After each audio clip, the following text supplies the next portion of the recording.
Long 12-game regular season journey, but there's no game quite like the opener ready for tonight. Yeah, you look at the opener of two teams out of the G5 group, both of them with a lot of people in and out of this program. Both of them have great cultures. Both of them expect to come out and win a ball game tonight. Taking the magnifying glass to these two teams a little bit more, let's start with Eastern Michigan. The Eagles coming off of a 5-win campaign, losing their final 5 games of the regular season, failing to qualify for a bowl for the first time since 2020. Meanwhile, for the Bobcats, they won a bowl game for a second straight year behind another stellar offensive season. A top 10 scoring offense country a year ago, putting up more than 36 points per game. Now, Keith, with that, let's take a look at the keys for the opener tonight between the Eagles and Bobcats. Well, first of all, you look at the Eagles, they come on the road, they've got to be balanced. They've got to be able to run the ball and pass the ball. Can't become one-dimensional. And the other thing, when you play on the road in the opener, you got to protect the football. On the other side, you look at the Bobcats, they want first down success where they can run fast and go fast. And that's going to be very important to them to get that offense up and rolling. On the defensive side for Texas State, they've got to have, they led the nation at some point last year with tackles for losses. And you see Eastern Michigan head coach Chris Creighton out his 12th year at EMU, and he's all about culture within his program. Has done a phenomenal job at Ypsilanti. Meanwhile, on the other sideline, head coach G.J. Kinney. How about his 2 seasons here in St. Marcus? Well, he's just been outstanding. He has 3 different quarterbacks. He's got a young guy again playing quarterback. They create things offensively. He's very innovative. And again, both of these programs build culture, build winning ideas, but they got a lot of new personnel coming in for both sides. We saw the numbers. Texas State, 69 newcomers this year. The Eagles have 50. And welcome to the transfer portal era in college football. Yeah, you're exactly right, Brandon. Because of that, you're not sure what you're going to get. Now, I think as the season goes on, you'll get there, but some guys came in the spring, some guys came in June, some guys came at the start of camp. So you don't really have that continuity that you're going to have later in the season. Texas State looking to win a season opener for a 3rd straight year. They have never lost an opener under head coach G.J. Kinney, including that memorable win to start his tenure at Baylor back in 2023. And for the Eagles, they're looking to win an opener for a 5th straight season. Last time they got beat to kick things off, you have to go all the way back to the COVID year of 2020 in a conference game against Kent State.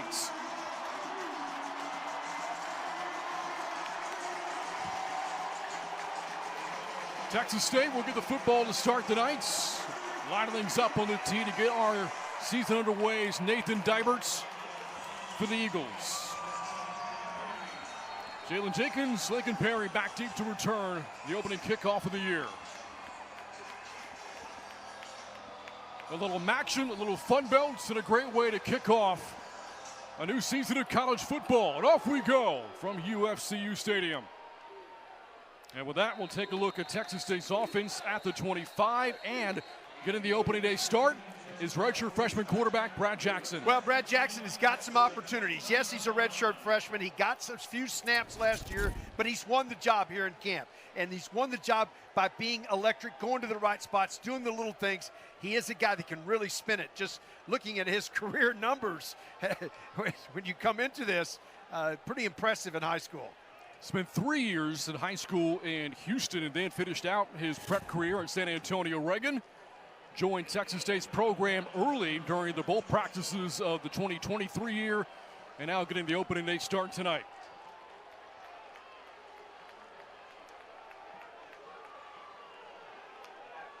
And the first play from scrimmage is a run for Perry. Coming off his big bowl game this past year, the big run is start tonight. Across the 30, and it's good for a gain of 7. Well, one of the things that Lincoln Perry brings to the table, a veteran running back, that's the start. Second part of it is he is so patient.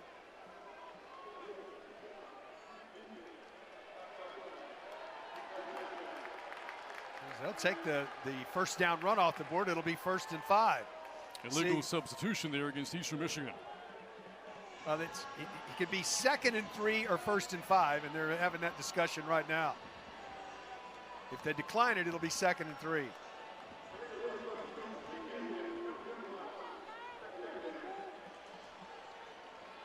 And it is declined, setting up 2nd down for Texas State. How about the other things that Lincoln Perry's overcome in his career? The injuries. Well, we finally are going to make a decision here, Brent. Yes. What we want to do here. Yeah, G.J. Kinney changing his mind. They have accepted the penalty, making it 1st and 5. And you mentioned Lincoln Perry. In G.J. Kinney's first season, Perry suffered a season-ending knee injury during spring football. Yep. Was on the sidelines the entire year, came back a year ago, and had an electric end to this past season. Really did, and it's good to have that guy back. And he's not the only one we're going to see. There's 3 or 4 backs we will see tonight for the Bobcats. G.J. Kinney telling us he is really excited about the potential of this year's running back room. Of course, losing a big part of the backfield a year ago, Ishmael Mahdi. It's Perry on the carry, and Lincoln Perry explodes across midfield, rumbling inside the 40. And there goes Lincoln Perry, big play to put the Bobcats in Eagle territory. Well, again, he shows you that patience, allows his blocking, and here comes the Bobcats quickly. Jackson going to the air for the first time, under duress, able to escape. That's going to be a face mask penalty against Eastern Michigan. And they're going to get Sterling Miles on the penalty, and the Bobcats will have first down in the red zone. Just exactly what a G.J. Kinney ball club wants to do. They get that first down yardage.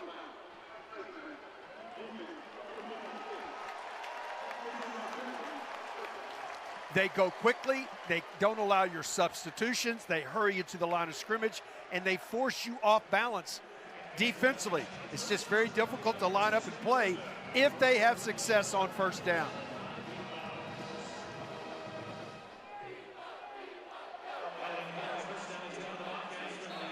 And now Texas State sets up at the Eagles 20. A drive that began back at their own 25. They've gotten here quickly. Jackson throwing to the end zone, and that is incomplete. Good coverage down the field, looking for Kylan Evans. Well covered by Tyrell Diener, and Jackson's first pass of the night goes incomplete. Just didn't get enough air underneath this one. Never turned and looked for the football, hit him right in the back. But he didn't make contact till the ball hit him in the back, so there's no pass interference on the play. Just a little bit underthrown. Evans, a new part of the offense this season. As there you get a look at the tight end Blake Smith, a second-year transfer out of Oklahoma. You could also expect to see the tight ends more involved in the vertical passing game this year. On second down, Evans, or it is Jackson rather, on the design quarterback run. And he's going to give himself up at the 16 in pursuit. There for Eastern Michigan defensively was Caleb Coley, and that'll bring up third down. Now they had it set up for a quarterback draw inside. Jackson had to bounce it to the outside, and then that's a really good job of that's a good job description. Let me get on the ground. Let me not have contact here. So gets himself down and lives to play another down. Texas State a year ago, one of the top third down offenses in the nation, top 20 of the country, converting at about 46% last season. Here's Jackson over the middle. And that is a first down and more. Bo Sparks, and Texas State strikes first.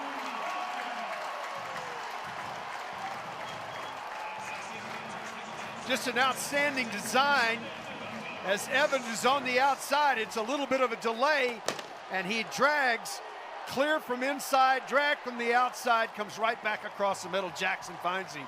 What an opening drive for the Texas State Bobcats. In our talk with G.J. Kinney earlier in the week, he really hyped up Bo Sparks and Chris Don Jr., calling those two perhaps the best two-man wide receiver tandem in all the group of five. The opening drive for Texas State ends in 6, make it 7 with a point after. Bobcats on top over Eastern Michigan. 7-0 to start a brand new season. Back after this from UFC Stadium, you're watching college football on ESPN+.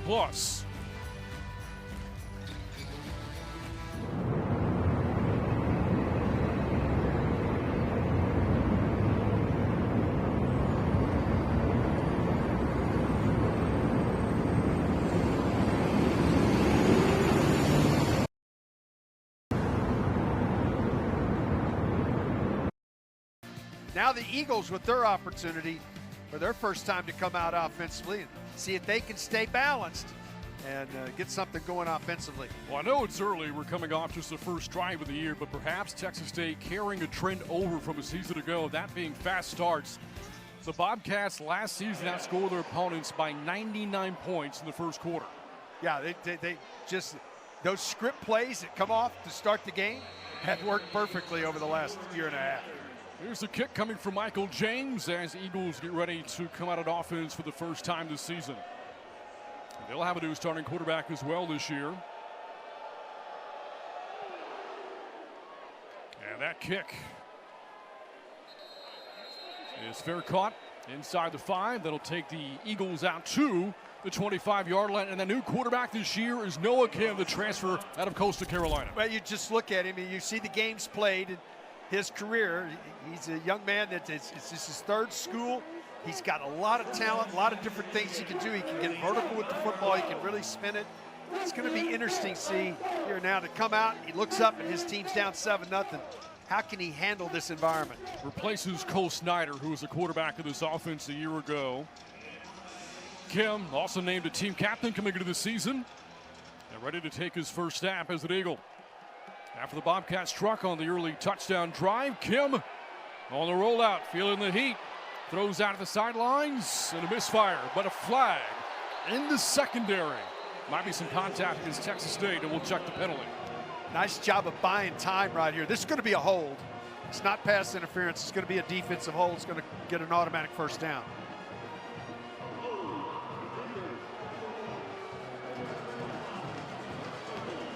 When a quarterback, as an ex-defensive back, Brant, when a quarterback gets outside the pocket, it is difficult to stay with receivers, and sometimes you feel, oh, he's getting away from me. Just reach up, get a piece of his jersey, and got caught right there doing it. The try for Texas State, meanwhile, went 75 yards in a minute 41. And able to score just 4 plays. Got that explosive 35-yard run for Perry. And now the Eagles looking to respond. It is a run on first down and a big run up the middle for Dante McMillan, a third-year transfer out of Weber State. Coming off a really tough season-ending injury a year ago. He suffered it in the loss to Washington, and McMillan is from the Pacific Northwest. It was a very emotional game for him. He thought his career was over, able to get the medical red shirt and returning this year for Eastern Michigan. Yeah, and really is in great shape and earned the chance to get that start tonight. Last run good for 13 for McMillan. On first down, Kim surveys, throws low. That catch, though, is made the shoe tops of Terry Lockett Jr., one of the top returning receiving threats for the Eagles this year. Yeah, he is a really good receiver, but a nice job by Kim staying in the pocket. He had people all around him in there. That's a good note. You know your quarterback's going to stay and hang in there, able to make something positive on first down. Eagle fans will notice that Lockett wearing the number 2 this year, a jersey number designated for the top receiver for the Eagles in honor of Demarius Reed, a former receiver of the program that sadly passed away in 2013 as the Eagles rip off another big run. Big point of emphasis for G.J. Kinney coming into the game tonight was for his defense to stop this rushing attack, but McMillan reels off another big run, and the Eagles are in business. Well, just a really nice job of blocking up front. Watch the kickback, and then he makes a nice move right here and bounces off a couple of tacklers down inside. They're going to mark him out back at the 12, 13-yard line, but a really nice run on all of a sudden, very balanced and right here in scoring position. Last run good for 35 yards from McMillan. Big missed tackle from Ryan Nolan as well. First down, run up the guts, and to the 10 goes Tamier Dunlap, former Michigan Wolverine. And a local product right here. Del Valley, just up the road about 30 miles here. UFCU Stadium. So we've seen Dunlap and McMillan, and like G.J. Kinney, Chris Creighton excited about the running back room this year. Believe this is as deep as the unit has been in his tenure at Ypsilanti. On second down, Kim on the RPO dumps it off and inside the 5, and that's going to set up goal to go following the catch from Joshua Long. One of the tight ends, H-backs, gets out in the flat. Now, the Eagles want to go quickly as they're right back to the line of scrimmage here on first down. Trying to answer Texas State's 75-yard drive with one of their own. And it is Dunlap, stonewalled around the 1. Brings up 2nd and goal for Eastern Michigan on what will mark the 6th play of the drive. Got a nice job in the interior of the defensive front that time, just stacking everything up. Hosell changes for the Bobcats here. Up front, as the goal line defense comes into the game, and what should be a very tight formation, and it is.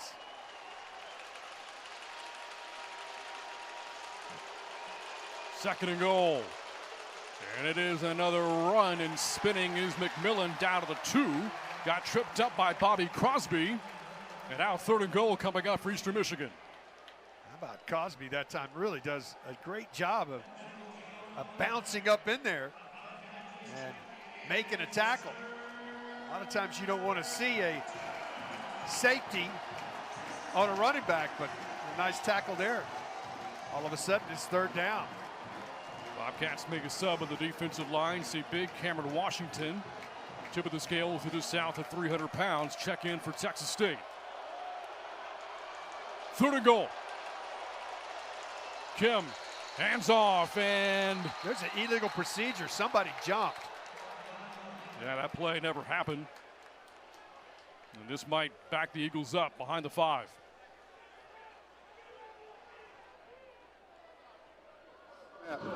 False start. Offense. All the linemen except for the center. 5-yard penalty. We play 3rd down. All of a sudden you go at the 2-yard line 3rd down. Now you're back to the 7. Changes your play call.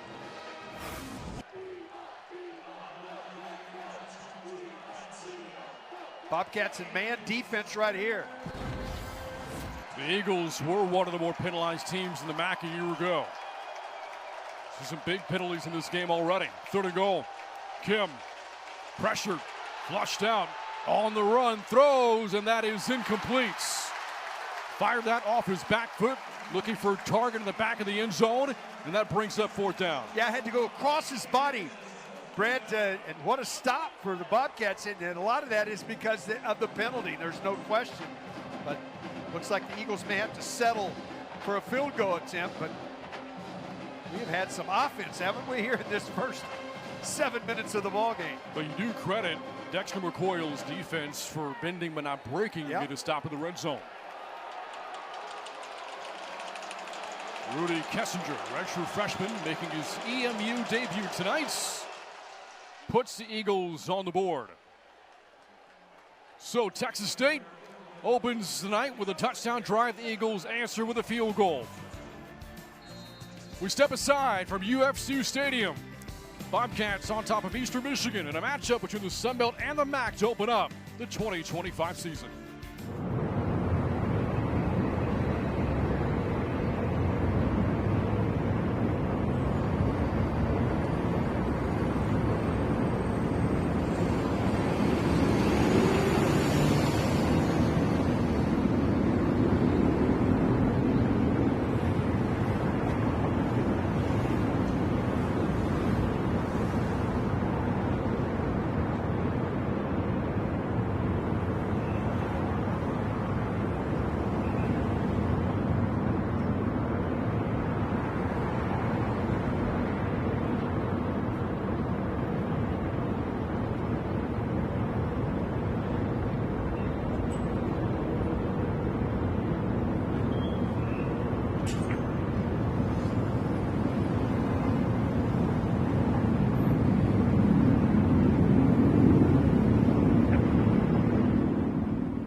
Texas State on top of Eastern Michigan 7-3. We should talk more about the Bobcats offensively under the direction of G.J. Kinney over the past 2 years.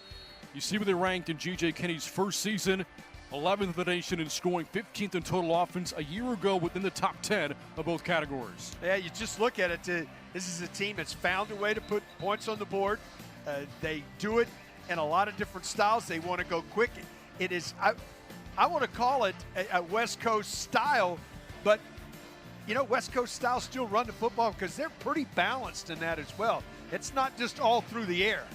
Now, a common denominator from those numbers we saw was that the offensive coordinator was the same. Mac Leftwich, he left over the offseason at Texas Tech, and G.J. Kinney has since promoted Landon Keppel. And Coach Kinney admitted that losing Mac Leftwich was really tough on him. The two would work together for a long time, but it has been a seamless and great transition to Keppel, now as the OC at Texas State. After the 9-play field goal drive for Eastern Michigan, the kickoff into the end zone, and we will see Brad Jackson come out for his second series of the night.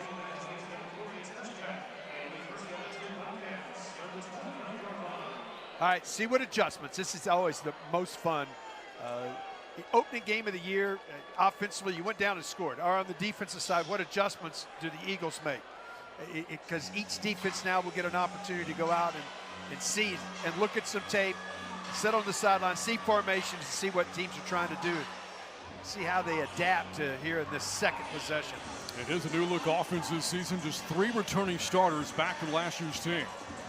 A lot of changes up front and at the skill positions as well. And on first down, Jackson going to hand this off, and there's another big run for the Bobcats with the ball. Almost came through. Greg Burrell was able to hold on to it. Tripped up just short of the 40 for a first down. Nice job, Burrell. Nice little stutter step. Does put it on the carpet, but gets it back. Sophomore transfer out of UNLV. Now Jackson going to dump it off for Burrell. On the screen, has some downfield blocks. Big play again for Texas State as Greg Burrell navigates inside the Eagles' 45. Well, it's set up perfectly. Really nice job by Brad Jackson to allow the defense to come to him. Flipped it over the top and into Eagle territory. The Bobcats are averaging 15 yards a play to start the game.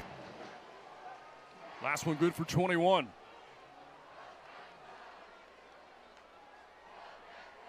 Jackson steps up. Going to flip that to Burrell.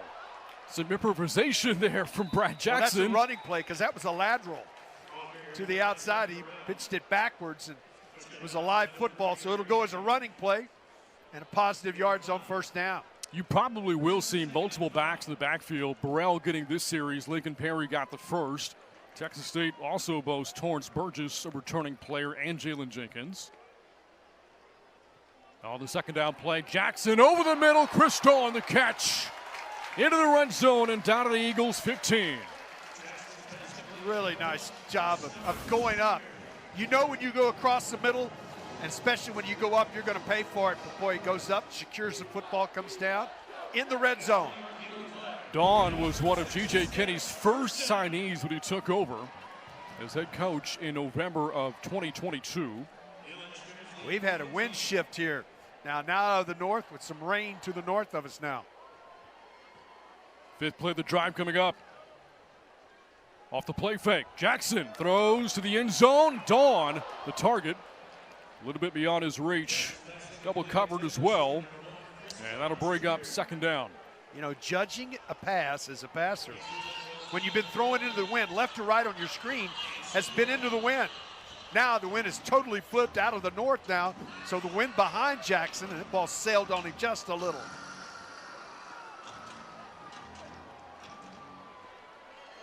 Bobcats bring Kylan Evans back at a receiver. One of the bigger targets in whiteout, 6'2". A redshirt freshman out of McKinney, Texas, the third highest recruit in program history. Has seen 1 target so far tonight. That pass caught, and for the second time, Bo Sparks finds the end zone. Well, it's a really nice route right here. Shielded, used his body.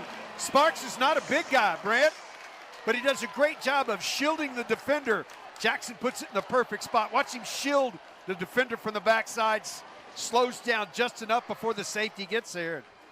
Right down the field again go the Bobcats. This might be the beginning of a beautiful marriage between Brad Jackson and Bo Sparks. 2 drives, they've hooked up for a couple of touchdowns. And for Sparks, matching his season total of touchdowns from a year ago. The point after from Tyler Robles. And the Bobcats go 75 yards again. 2 possessions, 2 touchdowns, both off the arm of Brad Jackson. 6:41 to go in the first quarter. It's all Bobcats early on in the opener against Eastern Michigan here on ESPN+.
(14-3). Texas State on top following another touchdown drive engineered by Brad Jackson.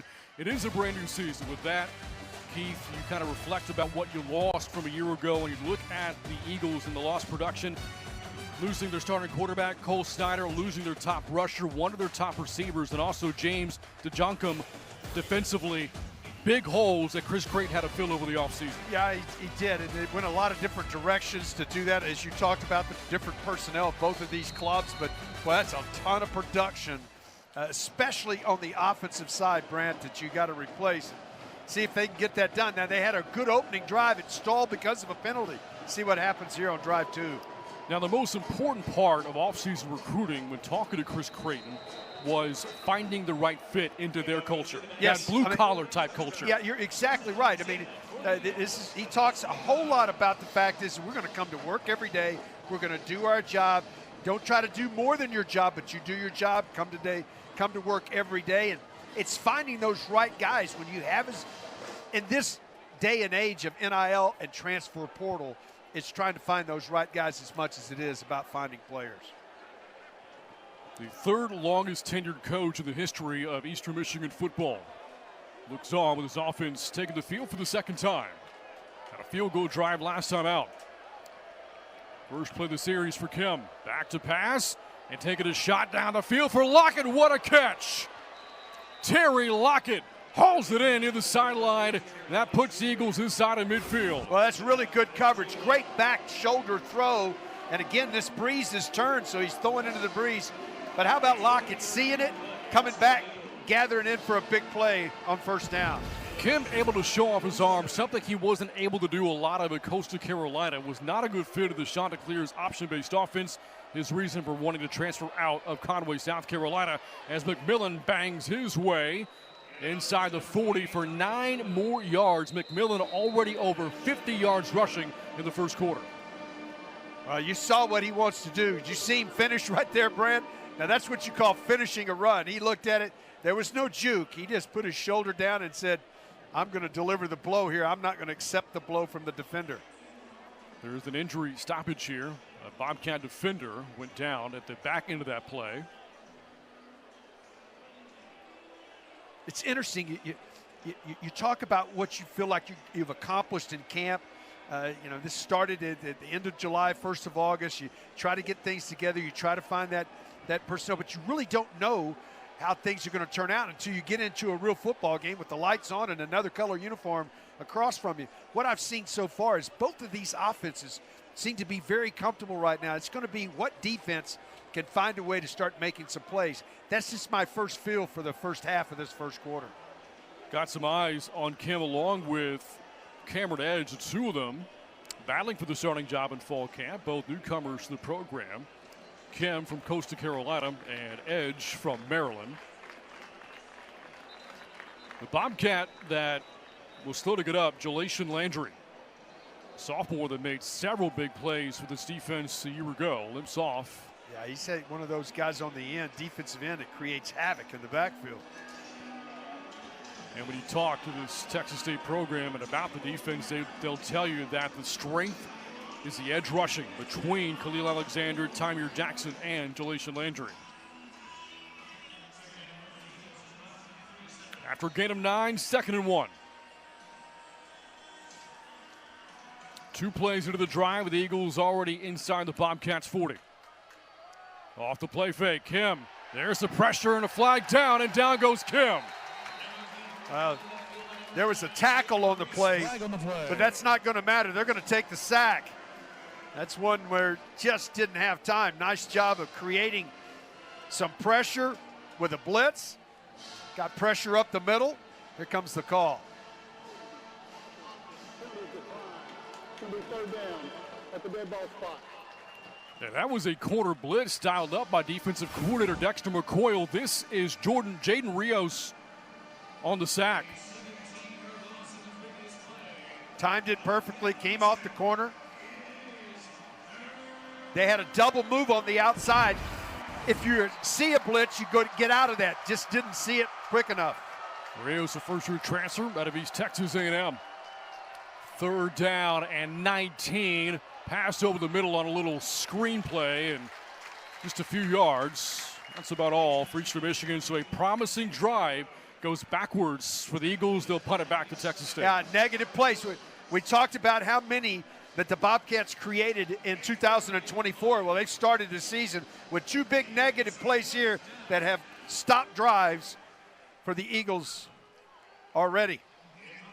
And you referenced negative plays. The Bobcats have been backfield terrors defensively over the past couple of years. A season ago, 10th in the country in tackles for loss. Mitchell Topasek back to punt it here for Eastern Michigan. This is the first punt of the game. And Sparks is going to let it go wisely into the end zone. They just kept rolling. He was trying to hit some kind of pooch punt to not keep it out of the end zone, but it makes its way into the end zone. Good field position, out to the 20 here. There's something else about this Texas State offense, and we've seen it play out in the first quarter, the balance that they have. The Bobcats have racked up 130 yards of offense already, 73 through the air, 57 on the ground. Now, a season ago, offensively, Texas State, one of just 8 teams in the country to finish the year with at least 3,000 yards passing and 2,500 rushing. Yeah, and they've run 10 plays. They're averaging 13 yards per snap in the ballgame so far. Lincoln Perry back in the backfield for Texas State. First play of the series, Jackson taking a downfield shot, and that's overshot for Dawn. Incomplete pass will make it 2nd and 10. Zip route, deep zip. Don came to the inside, broke it back to the outside. Ball sailed just a little bit on Jackson. No pressure, though.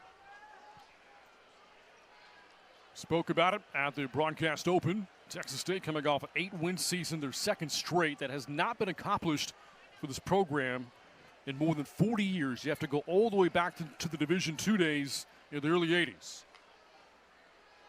Things have certainly turned around here. St. Marcus as Perry spins off a tackle.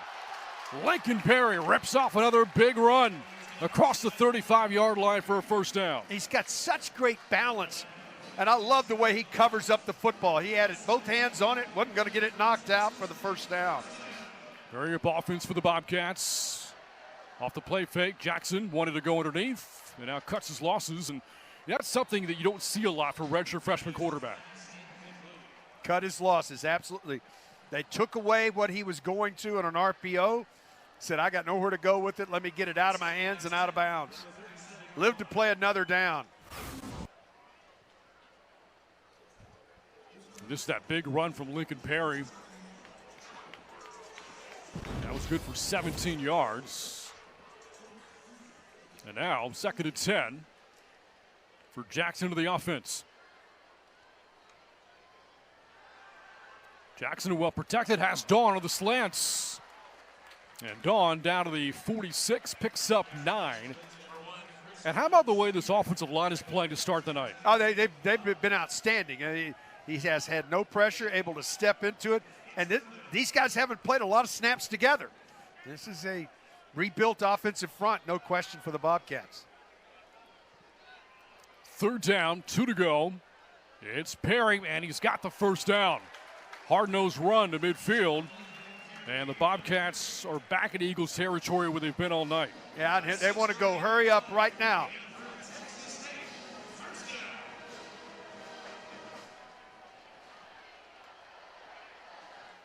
On 1st down, Jackson now feeling some heat and loses the football. One of his linemen able to jump on it. It was Sully Burns that saved the football, and for the first time tonight, Brad Jackson takes a hit. Well, Burns does the right thing, too. He takes a hit, ball gets slapped away, a negative play, something we haven't seen. But how about Burns? He didn't try to do anything else other than just get on top of it. Pressure coming from Messiah Blair. Local products for the Eagles from Detroit.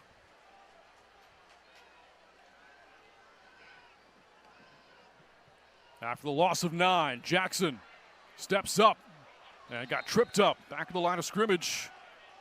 And because of the negative plays, Texas State now looking at 3rd and 19. Protect the football here. You don't have many 3rd and 19 plays in your playbook. Just don't turn it over. Punt the football away if you have to.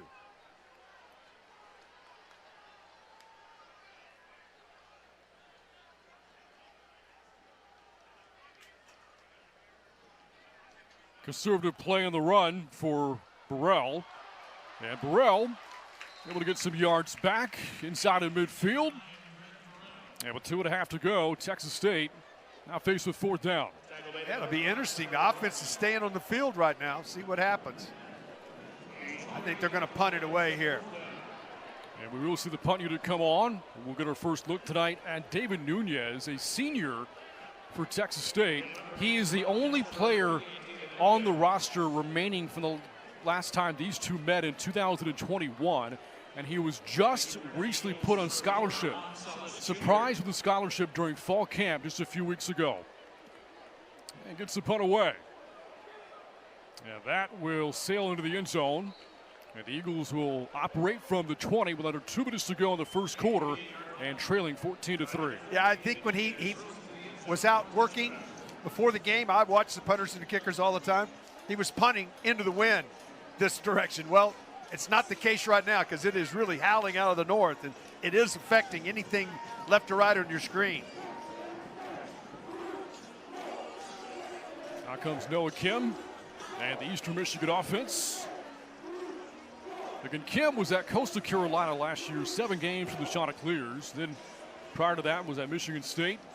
Starting quarterback in his first 5 games of the 2020 year, 23 year before getting injured. And transferring to the Sun Belt program out of Conway. Out his first year at Ypsilanti. McMillan. And he's going to be wrapped up for a loss. Good pursuit from Texas State's defense. On the stop there for Texas State. It's Terrence Cooks' second. And that'll bring up second down and long. He did a nice job of just boxing the corner. Nowhere to go right there. And turned it back to the inside. And negative play again. Tackles for losses. The first negative run of the night for McMillan. And now second and 13. Third series of the game for Eastern Michigan. Blitz coming. Kim escapes the pocket. On the run, throws, and it is broken up. Incomplete, broken up by Bobby Crosby. And that sets up third and long. What a great job by Crosby, watching the eyes of the quarterback. Folks, he came 15 yards after the ball was thrown in the air to react to the football and to break it up. Another big third down here. Crosby coming off a tough year, missed 8 games last season due to injury, but he was able to return to the bowl game in January. Figures to be a huge part of the secondary this year. Eagles looking for the first third down conversion of the game. A long way to go. They need 13. Underneath goes Kim. A broken tackle. McMillan breaks free. And the Eagles convert on 3rd and 13. Well, what a nice job of buying time. I mean, there are times when you're just in trouble. You're outside the pocket, and Kim was outside the pocket here. He just bought enough time, and then how about the individual effort from McMillan to find a way to get a first down on a ball thrown short of the line to gain. A timeout taken by G.J. Kenny. And one of the concerns, if you're Coach Kenny right now, is missed tackles on defense. Well, it's the first game of the year. You do not want to spend a ton of time, Brant, in camp doing a lot of tackling just because of the injury factor. So usually the first game is probably the one game that you will probably say, okay, I know that you're going to miss some tackles. As the game goes on, that'll be something that they will talk about because we've seen a lot from both sides so far. One of the big challenges for this Eastern Michigan team with talking to Chris Creighton was how would they handle the heat? Again, at kickoff, 100 degrees outside here in St. Marcus, and there have been nearly 1,200 games played in Eagles history. Tonight marks the first ever regular season game in the state of Texas. Well, yeah, and the first time they probably started one at 100 degrees, too. So yes. Both of those things are very good. Now, it is cooler than that right now with this rain approaching and the wind changing. It's not quite 100, but it's still very humid. Don't see this in MAC country. As Kim is ready for first down for the 40 after the timeout. Off the play fake and fires a dart. Reeled in just short of midfield to Lockett, who's had a busy first quarter. Terry Lockett Jr. is just a really good player. That's why he wears that number 2. He is a really good offensive receiver. He does a great job of just shielding with his body. Had great coverage that time. Perfect throw for almost the first down. It'll be second and short. Lockett, third team All-MAC honors a year ago. Finished last season with nearly 700 yards receiving. And already 3 catches for 40 yards here in the opening quarter.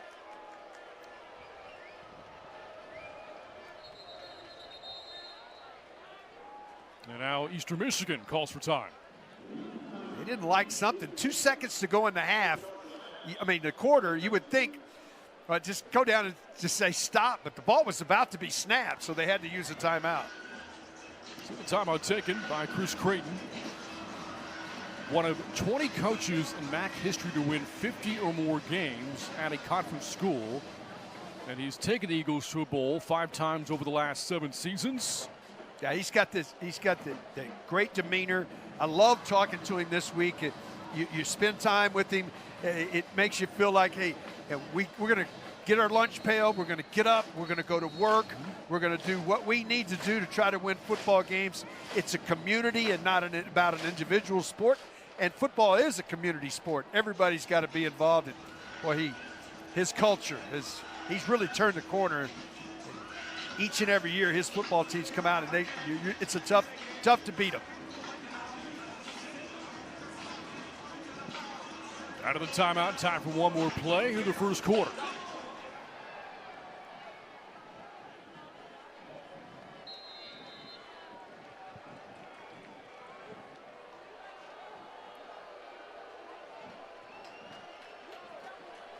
And now Kim changing the play call.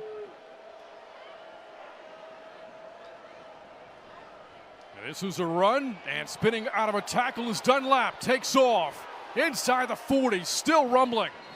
Down to the 33, more missed tackles, and the ground game is chewing up yardage for EMU tonight. Again, a local product for Del Valle just up the road, and he shows you right there what he's made of. He finishes that run, lowers his shoulder, delivers the contact, and let's go to the quarter and what has been a very entertaining first quarter. At the end of one, Texas State on top of Eastern Michigan 14-3. But the Eagles are on the move as we get ready for the start of the second quarter from UFCU Stadium on ESPN+.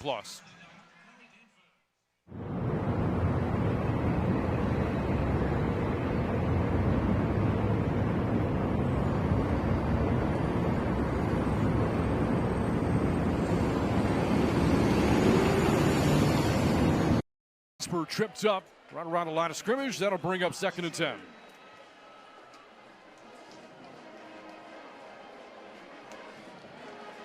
Sixth play of the drive coming up for the Eagles.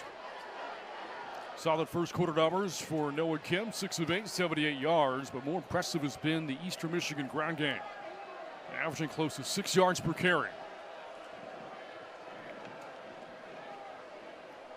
They featured a lot of Dante McMillan and Tavares Dunlap, and this is another big run for the Eagles inside the 20 and down to the 10-yard line. Eastern Michigan rips off another big run. This time it is Joey Mattard. A really nice job of reading the mesh. This time it was a read, and just nice job seeing it. Was going to pull it out, gave it, split the inside and down inside the 10. Second time the Eagles have been in the red zone tonight. Goal to go from the 9. Kim surveys, lofts into the end zone. Receiver got turned around, but contacts.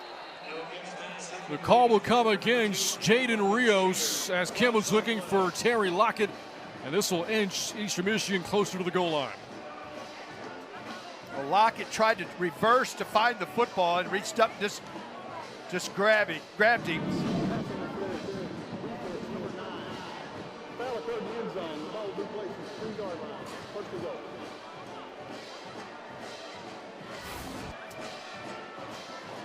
Just right when he turns and was want to look for the footballs when you saw the reach up and he sort of grabbed him. Ball was already in the air. It's going to be 1st and goal at the 2. Like Eastern Michigan, Texas State had issues with penalties a year ago, one of the more penalized teams in the Sun Belt. That their second flag of this game. Direct snap, Dunlap, and fighting towards the goal line, and he's in.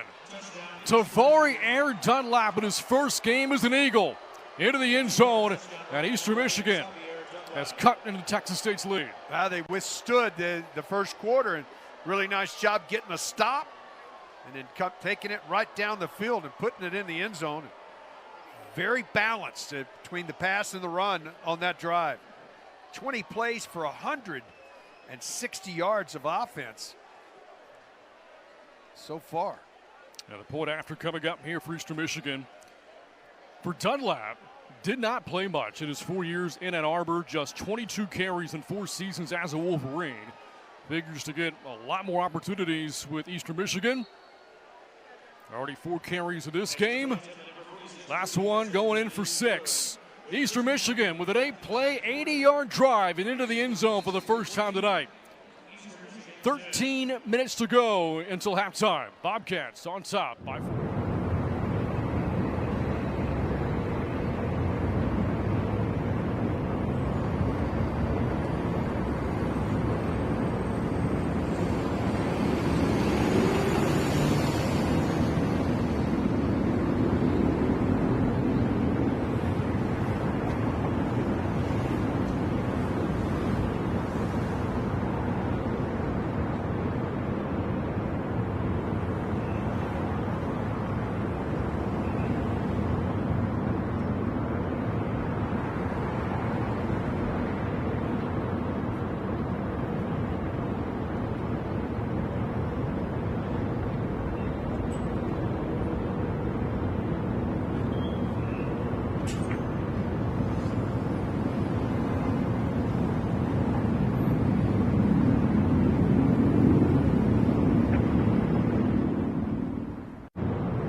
Eastern Michigan coming off a scoring drive.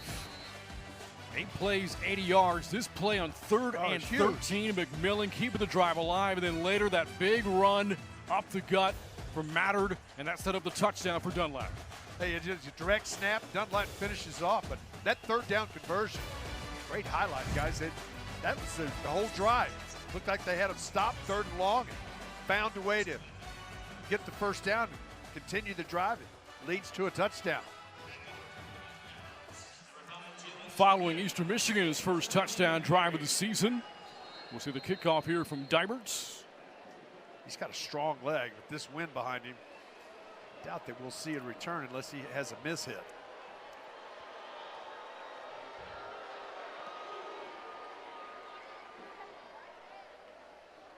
That heads towards the brand new South End Zone complex. And Texas State will come out for its 4th series of the game. So far, we've seen a couple of touchdown drives from Brad Jackson. Yeah, they've done a nice job. I mean, 163 yards on 18 plays. They've controlled the clock for about 7 minutes to this point.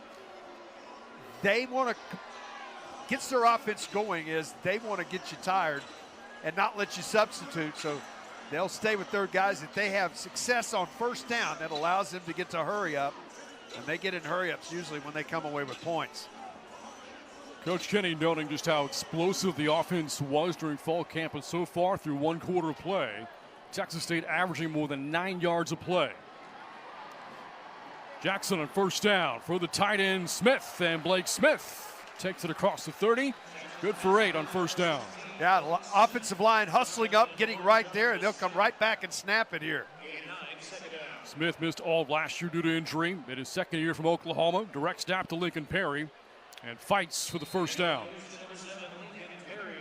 And it's so subtle, just at the last second, you see Jackson move over and they direct snap it to Perry. 2 plays and a 1st down.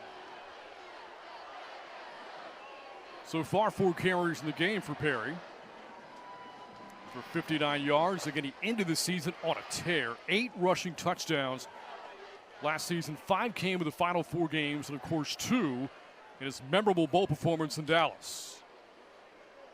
It's Perry again this time. No, it's Jackson to the keeper. Brad Jackson can run, and he's got a 1st down inside of midfield before being pushed out of bounds, and Brad Jackson moves the chains. Well, he shows you his athleticism here. It looks like he, for all intents and purposes, he's going to be tackled right here, but he just finds a way to split that, get to the 2nd level, and the 1st down. Was able to show off his wheels in limited action last year, including a big game at ULM when he ran for over 100 yards and a couple of touchdowns in a win over the Warhawks. His biggest run of the game puts Texas State inside of the 50, and Jackson takes off again. Jackson slides down to the 40. Making the 41 as Jackson picks up 8. Oh, nice job recognizing right away the pressure was there, put it down quickly, found a seam, and got 8 positive yards. Here they go again. Perry this time looking for a lane off the left side. And Perry right to the sticks. He's got another 1st down.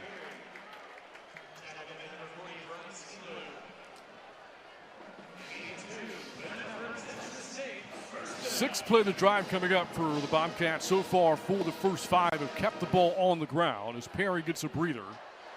Now, when you make substitution, the defense gets allowed the opportunity to match, and they do, before they allow the ball to be snapped. Greg Burrell back into the backfield this time. On 1st down, Jackson looks, pressured, throws that one away. They were trying a little double move that time. The pressure just got to him. And nice job by Jackson to realize that, hey, I don't have enough time for this double move. I got to get the football out of my hands. Live to play another down. 2nd and 10 now. Haven't seen a ton of pressure from Eastern Michigan tonight. This is a team that is without its top pass rushers from a year ago, Peyton Price, having to replace his productivity along the defensive line. On 2nd down, draw play for Burrell, and off that left side, going to be stacked up, but taking the pile with him able to turn out an honest gain of 6 to make third down manageable. The Lions, the tight end, Titus Lyons, does a nice job right here. He's the guy out in front. He comes in motion and comes back to the outside and really makes a nice block, and then it finishes and pushes him forward to make it a very manageable third down here. But a big play here in the second quarter. Bobcats 2 of 3 in third down to start the game. And this unit, they were chain movers last year, 4th in the country in first downs gained a season ago. A lot of those first downs in situations like this, third and medium. Burrell, first down yardage, and then some. Still running. Down inside the 15-yard line. And the pile finally stops at the 13. What a great jump step. Right at the point of the first down, he just made one really nice lateral jump step. And when he did, it broke him to the next level. Gets him down into the red zone again. The Bobcats have chewed up 62 yards on the drive so far. 53 have come on the ground. Yeah. Very balanced. Perhaps started to wear a bit on that front 7 of the Eagles, who had troubles in the second quarter a year ago.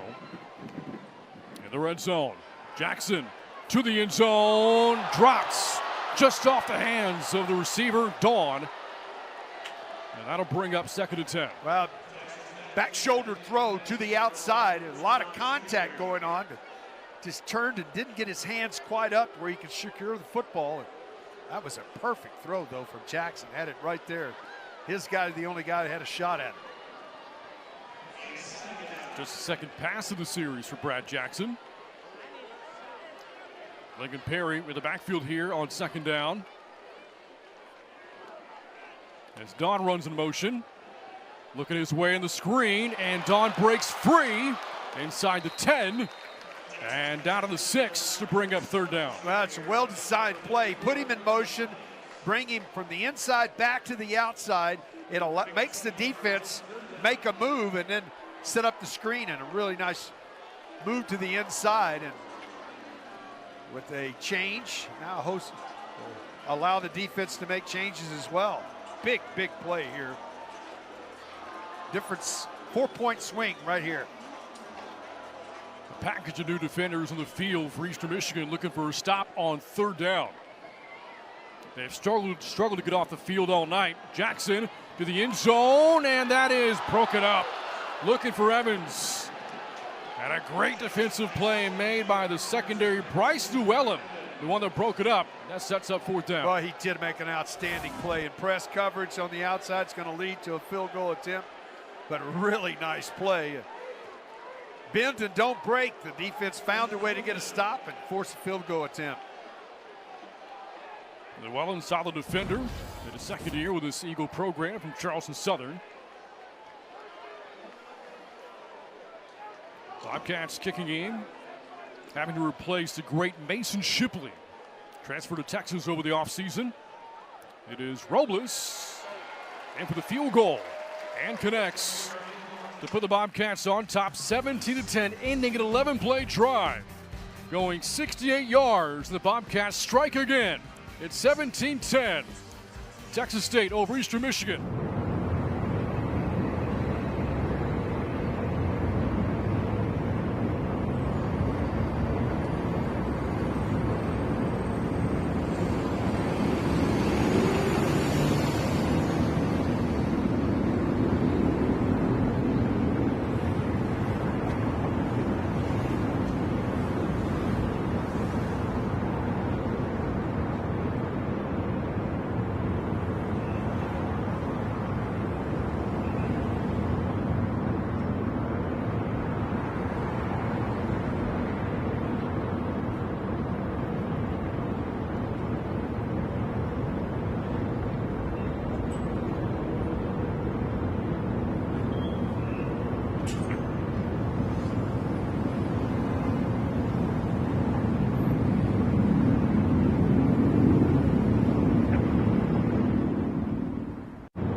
A look at UFCU Stadium on this hot Saturday night. The final Saturday of August, but the first Saturday of the new season. Great crowd on hand to catch Texas State against Eastern Michigan, the second ever meeting between these two programs. The Eagles won in Ypsilanti 4 years ago. The Bobcats looking to return the favor here tonight as we embark on a new season. And for the Bobcats, won't be home again until September 20th against a really good Nichols team that won against the ranked Incarnate Word team last week, and they're playing Troy really well right now on the road. Yeah, they've got the lead on in the third quarter against Troy. The next two games for the Bobcats on the road against longtime rival UTSA, and the week after that going to Tempe to take on Arizona State.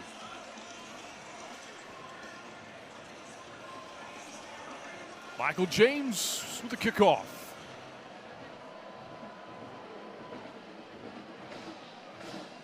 And it will be returned on the run. And the return for the Eagles will be stopped right around the 25-yard line. Yeah, that was Joey Mattert on the return there for the Eagles. Last time we saw this Eastern Michigan offense take the field, really got the ground game going and also got a key third and long conversion as part of the drive. The third and long was they had 3rd and 16 and found a way to make a play. A missed tackle was very much involved in that. And offensively, they've got their feet under them now. See if they can come out. 20 plays, 160 yards. They've controlled the clock for 9 minutes and 31 seconds to this point.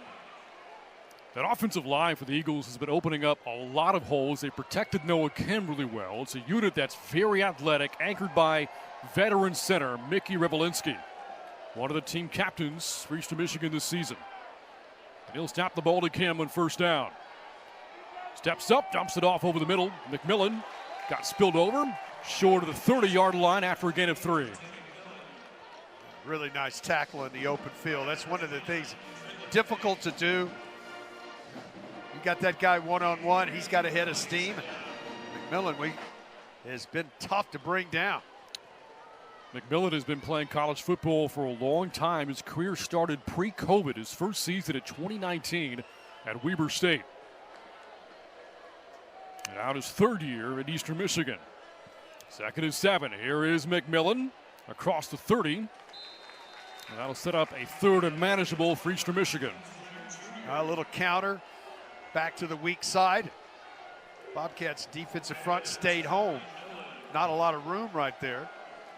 And that was actually James Joyner Jr. on the carry, his first of the season. A first-year transfer out of Liberty. He'll come off of the sidelines as Noah Kim sets up the offense on 3rd down and 4. Just one 3rd down conversion so far in the game for the Eagles, but that came on 3rd and 13.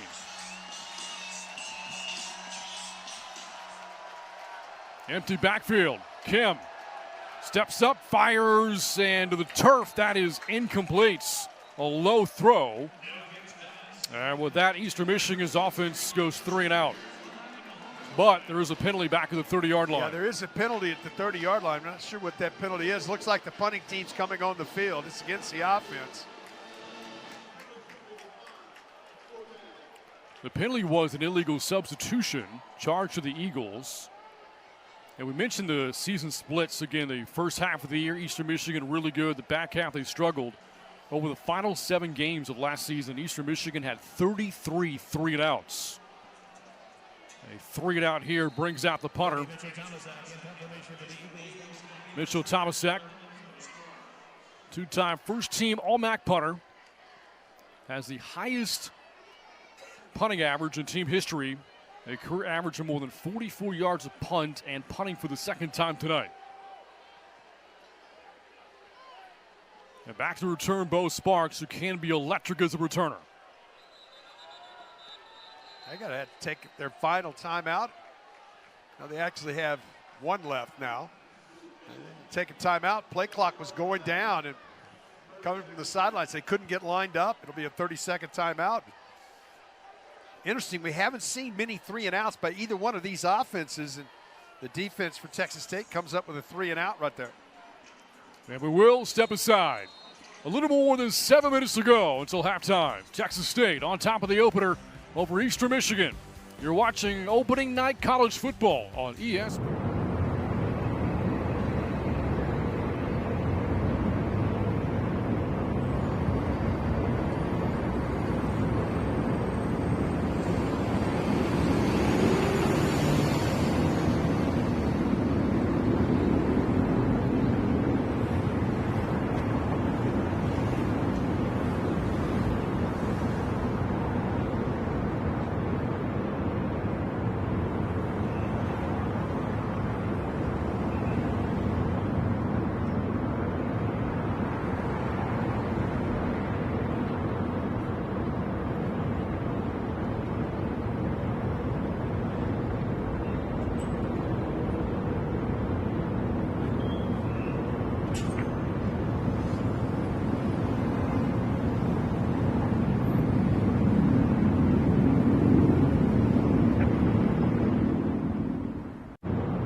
You see the Sun Belt Conference logo. Of course, the big news over the summer, Texas State now playing in its final season of the Sun Belt. They're headed to the Pac-12 officially on July 1 of 2026. As you look at the Division I affiliations, so long in the Southland and the 1AA FCS days, that 1 year in the WAC, their first as members of FBS football, and now 13 football seasons in the Sun Belt, all coming to an end this year. Well, Pac-12 is making a rejuvenation, starting with Oregon State and Washington State filling in, and boy, there's a lot of all sports are going to be good in that new Pac-12. A lot of excitement.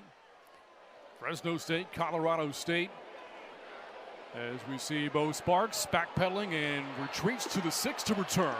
Sparks again can be very electric, but a great tackle in special teams in the open field made by Jason Marshall. And with that, the Bobcats starting deep, the deepest they've started tonight behind their own 10. 66-yard punt. A massive punt. That's a change of field position right there and great coverage.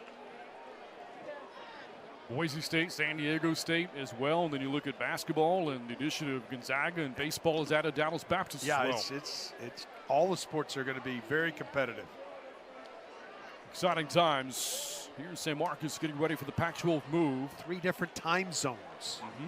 Texas State will be the only school in the central time zone in the conference, along with the mountain schools and the Pacific Coast for football and well. basketball, but for baseball they'll have one in Dallas Baptist. Dallas Baptist, that's right. Drive starts behind the 10.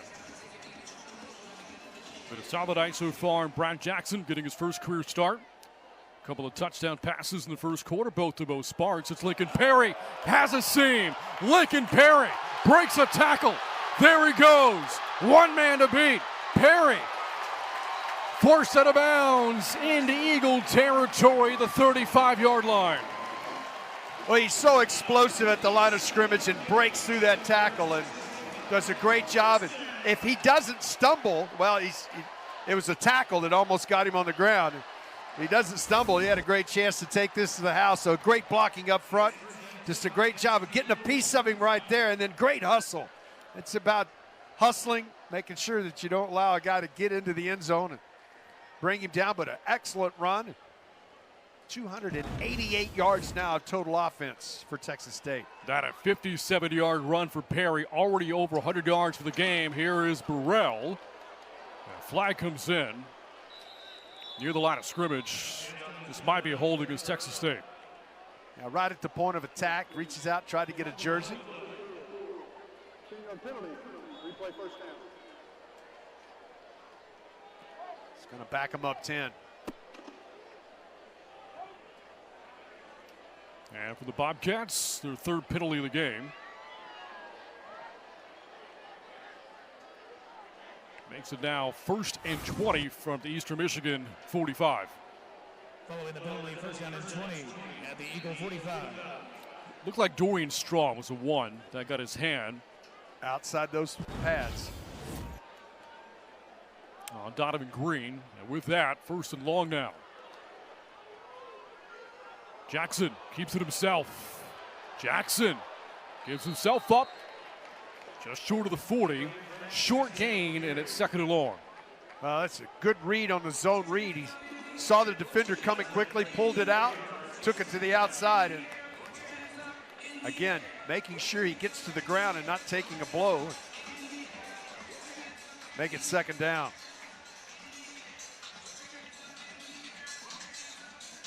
Brad Jackson, starting quarterback this year, backed up Jordan McLeod a year ago, was 1 year and done at Texas State. Jackson for Sparks, and tackled right away. The open field as the Bobcats navigate back to the original line of scrimmage. That'll set up 3rd and 10. Sparks just allows the inside receiver to clear and then breaks in right behind him, and football is delivered perfectly. Now another biggest first down of the biggest 3rd down for Texas State in the half right here. And I also wonder too, Keith, depending on what happens with 3rd down, is this 4-down territory for That's Texas State? a good point, but it is not a field goal range because not into this breeze. 3rd and 10. It's a draw. Perry. Lincoln Perry doing his thing again. On the draw, down to the 22. That'll move the sticks. Now you catch a team that's looking for a pass, and you go to the draw. Perry does a great job right there, and then, boy, he finishes the end of this to get the 1st down. Lincoln Perry has run for 70 yards on this drive alone. Up to $131 on the night. Ran for more than 140 yards in the bowl win a year ago.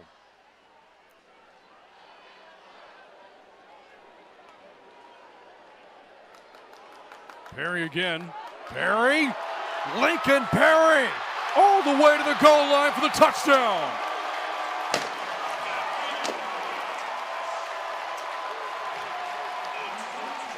That's a great individual effort right here. He gets a good block from the tight end who comes in motion and just finishes the last 5 or 6 yards, dragging defenders into the end zone. A 22-yard gallop to pay dirt for Lincoln Perry. 14th career rushing touchdown. 1st of this season. And that drive was all Lincoln Perry. The Bobcats wind up going 92 yards in the drive. 92 of the yards picked up by Lincoln Perry. Just an unbelievable first half.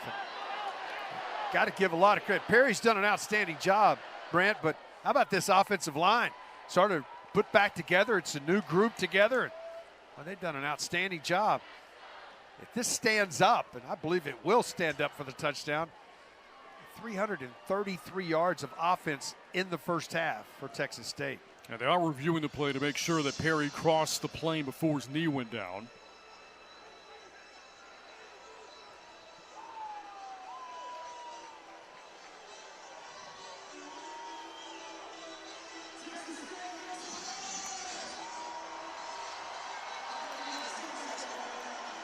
And a replay official taking a long look. Kerry Walters. It's confirmed. Touchdown. Does confirm the score. Touchdown holds for Perry.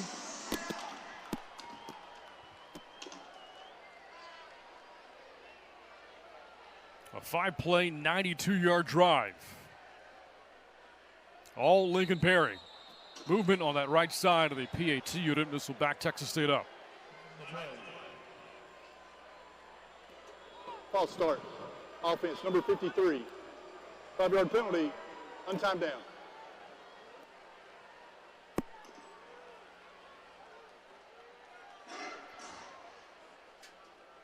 You referenced the total yards for the Bobcats, 333. They set the school record for total yards in the game a year ago with more than 700 against Southern Miss, and they're kind of on that pace right now. No question. And it's been most of it on the ground as well. Robles knocks it through to make it a 14-point lead, 24-10. Texas State on top. And let's take a look at the drive, again featuring a lot of Lincoln Perry. Yeah, first snap of the deal, almost takes it to the house. A nice job of getting it down the field. Out of bounds at the 45-yard line. That's the first, and then comes back, makes an outstanding run here. Gets scissored in the air and then finishes it right here. Does Lincoln Perry, just dragging defenders into the end zone.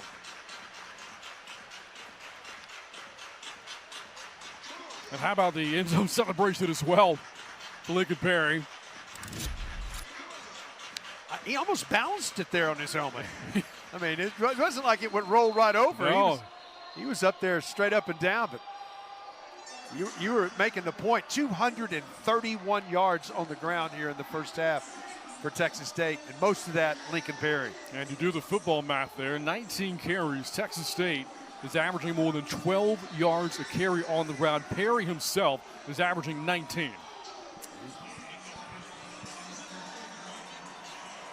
Always tip your cap to the running back, but a lot of that's on that offensive front as well. I mean, they're doing their job.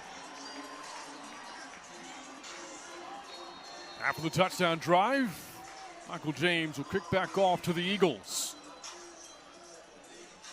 They've been playing from behind the entire night. Bobcats took the opening drive in for a score, and they have led ever since. And that knuckles out of bounds. That'll give the Eagles possession at the 35-yard line. Yeah, good starting field position. They need some points here. They need one of those drives themselves where they take it down and find a way to get it into the end zone. 3 minutes, 56 seconds. Ball will be placed 35 one yards. timeout left plus First down. the 2-minute timeout. If you're Eastern Michigan here, the ideal situation, yes, is to go down the field and score and use clock and not give the Bobcats another chance. And then Eastern Michigan would get the ball again to start the third quarter.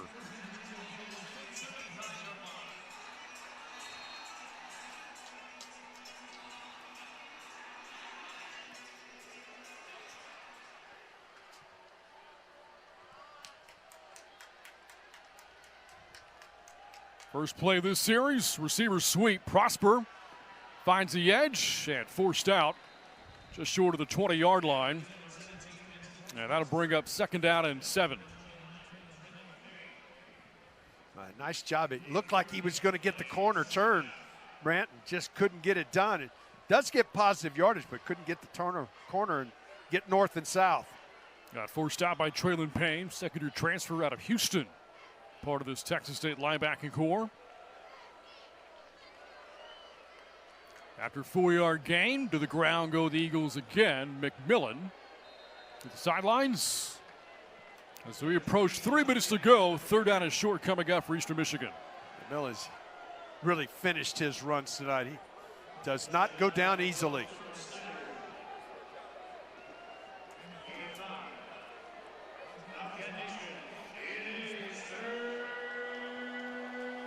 And a look there, Perry getting a breather after his big drive. Eastern Michigan looking at 3rd down and short, 3rd and a yard. What amounts to an important drive here for EMU. It's McMillan looking to turn the corner, and he does, and he's got the 1st down, but this might come back. Penalty marker all the way back in the line of scrimmage. That will erase the 1st down run from McMillan. If you're one of the wide receivers and you're trying to block, you come down and you see the running back coming your way. You don't want your guy to get him. Just reached out, 10 yards previous spot. grabbed the jersey. Third down. It's going to back him up 10 instead of 3rd and short. It's going to be 3rd and almost 11. 4th penalty of the game for Eastern Michigan. Chris Creighton never said his team had to play a flawless game, but they had to limit self-inflicted wounds, and this one's a big one. You go from a 1st down inside of midfield to 3rd and 11 from the 35. And you know that Bobcat offense wants to get right back onto the field following the drive that led to a touchdown moments ago. Kim flushed out off his back foot, throws, diving catch is made by Lockett, and that's good for a first down. What an outstanding play from Lockett. Kim, first of all, buying enough time to get to the outside, throwing the football. Didn't think Lockett had a prayer to get to this football. You can see him as he moves to the outside. Lockett lays his body out. What a great catch. And you see him turn his body as he catches it. That takes us to the 2-minute timeout, but what a nice pitch and catch. 2 minutes to go in the first half. Eastern Michigan on the move, looking for a score, down 24-10. You're watching the season opener between the Bobcats and the Eagles here on ESPN+.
Two minutes to go here in the first half. Coming up at the half, we'll take a look at the upcoming ESPN Plus broadcast schedule.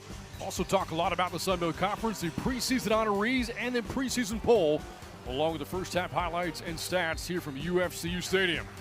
24-10, Texas State on top, but Eastern Michigan following a big third down conversion on the move near midfield. Blitz here in first down, and this is Dunlap who is forced back. Going to lose a yard. There's that Texas State defense getting a stop on first down. Now trying to surprise Texas State with a run right there. They want to come away with points because they get the ball to start the second half, as you were talking about.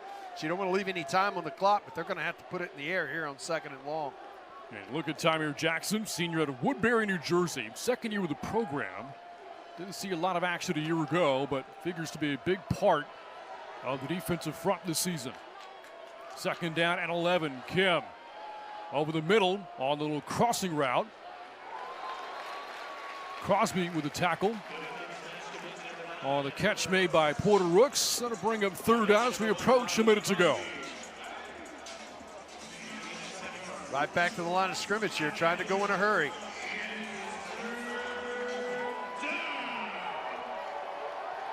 Third and 3. Already one big third down conversion on the drive, and a throw from Kim, and connects again. Inside the 40 to move the chains, and again finds Terry Lockett. Well, Lockett just secured it to keep that foot in bounds there. Long pass from one hash mark all the way across the field, but doesn't get enough to get the first down, and more importantly, stops the clock. 10 completions for Kim of the game. Half of them have gone to Lockett so far. Movement up front. This might be an offsides against Texas State. I think they were in the neutral zone, and I think it will move them forward 5 yards. Offside. Defense number 8. 5-yard penalty. Replay the down. So far, one of the goals has been accomplished by Eastern Michigan on the drive, chew up clock. But more importantly, Keith, they have to finish the second half of that and finish. Yeah, and they want to finish with 6 and not just the 3.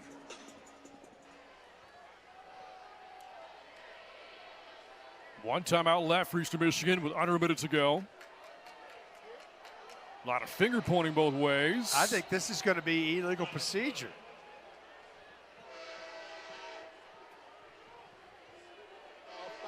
They're going to call it offsides again. 5 yards. Results in a first down. So back-to-back offsides penalties. They got 10 yards without a second going off the clock.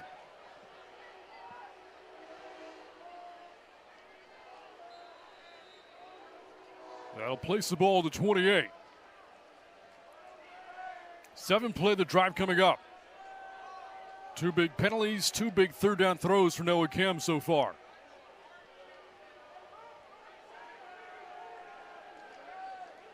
Looks to be changed the play call here.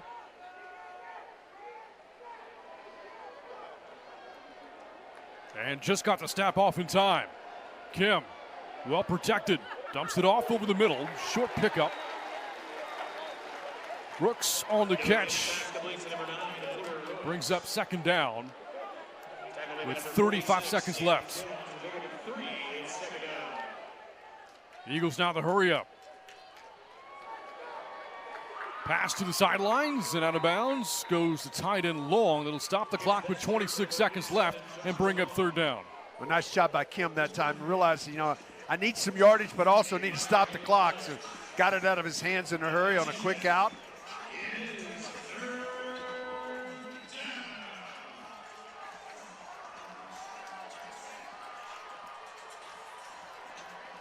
I would find where Lockett is. More than likely, this ball's going to go in his direction. Third down and 2. Kim taking a downfield shot, incomplete. Looking for Rooks. Curious play call there. The Eagles just needed 2 yards to keep the drive alive, but the pass goes to the end zone. Yeah, I'm the same way. Obviously, they knew they were going to go for it on 4th down, so they were trying to get the big play right there. Now this becomes, you got to have 2, 21 seconds to go. Texas State going to talk about this on defense. Timeout call by G.J. Kenny. Second timeout of the half for Texas State.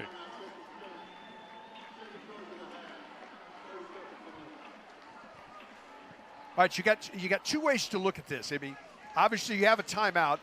You're going to save that in case you need it to kick the field goal. The other part of that is going forward here on 4th down. Do you try to get a big play? Do you take something in zone, or do you put yourself in a position to stop the clock after the deal and spike it? Whatever you're thinking about doing. I think my first thought is let's get the first down first and worry about the points later. But as a defender on the other side of that, you can't bite on anything short thinking, oh, they're just going to try to get the first down, because they may be thinking about a double move to the end zone. Chris Creighton really animated talking to his team on the sidelines after the timeout called by Texas State. And the unit coming out for Eastern Michigan, it's the offense.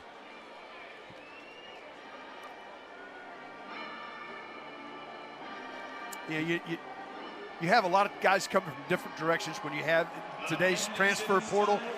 So a lot of times that mesh of knowing what kind of plays, your playbook gets thinner because of that. 4th down and 2. There's a big target, Lockett in motion. Kim rolling his way. Kim on the run, can run for it, and he will. To the sideline, stops the clock with 16 seconds to go. That's a really nice play, and it's a nice recognition by Kim. You know, he could have tried to pitch and catch that, so I can get out of bounds, stop the clock, and get the first down. That gets him at least 3 more plays because of that, with 3 shots to try to get it into the end zone. Really haven't seen Kim use his legs in this game. Big 4th-down conversion there. And now the Eagles inside the red zone. 1 timeout left, 16 seconds to go. Kim taking a shot in the end zone for the touchdown. What a drive for EMU. It is the tight end Joshua Long on the strike from Noah Kim. It spread everybody out, empty backfield. Brandt and did a nice job getting his big tight end just on a seam. You know, the motion runs to the left. He falls right in behind it, finds that soft spot. Pitch and catch for the touchdown. What a drive by Eastern Michigan, who will get the ball to start the second half. They accomplished everything they wanted to do on that drive. 2 big 3rd-down conversions. Able to convert on 4th and 2. Got back-to-back offsides penalties against Texas State, leading to another first down. So 11 plays and 65 yards later, this is now a 1-score game. Very entertaining first half. What a nice job by Kim. Just really nice job. A great route. Sold it to the outside, came back, found that little soft spot. And how about the big man going up, securing the football for the touchdown? Joshua Long, big target, the tight end, 6'5", 245. Transfer out of El Camino Community College, where he caught 6 touchdown passes a year ago. That is first with Eastern Michigan. And for Noah Kim, also his first EMU touchdown pass.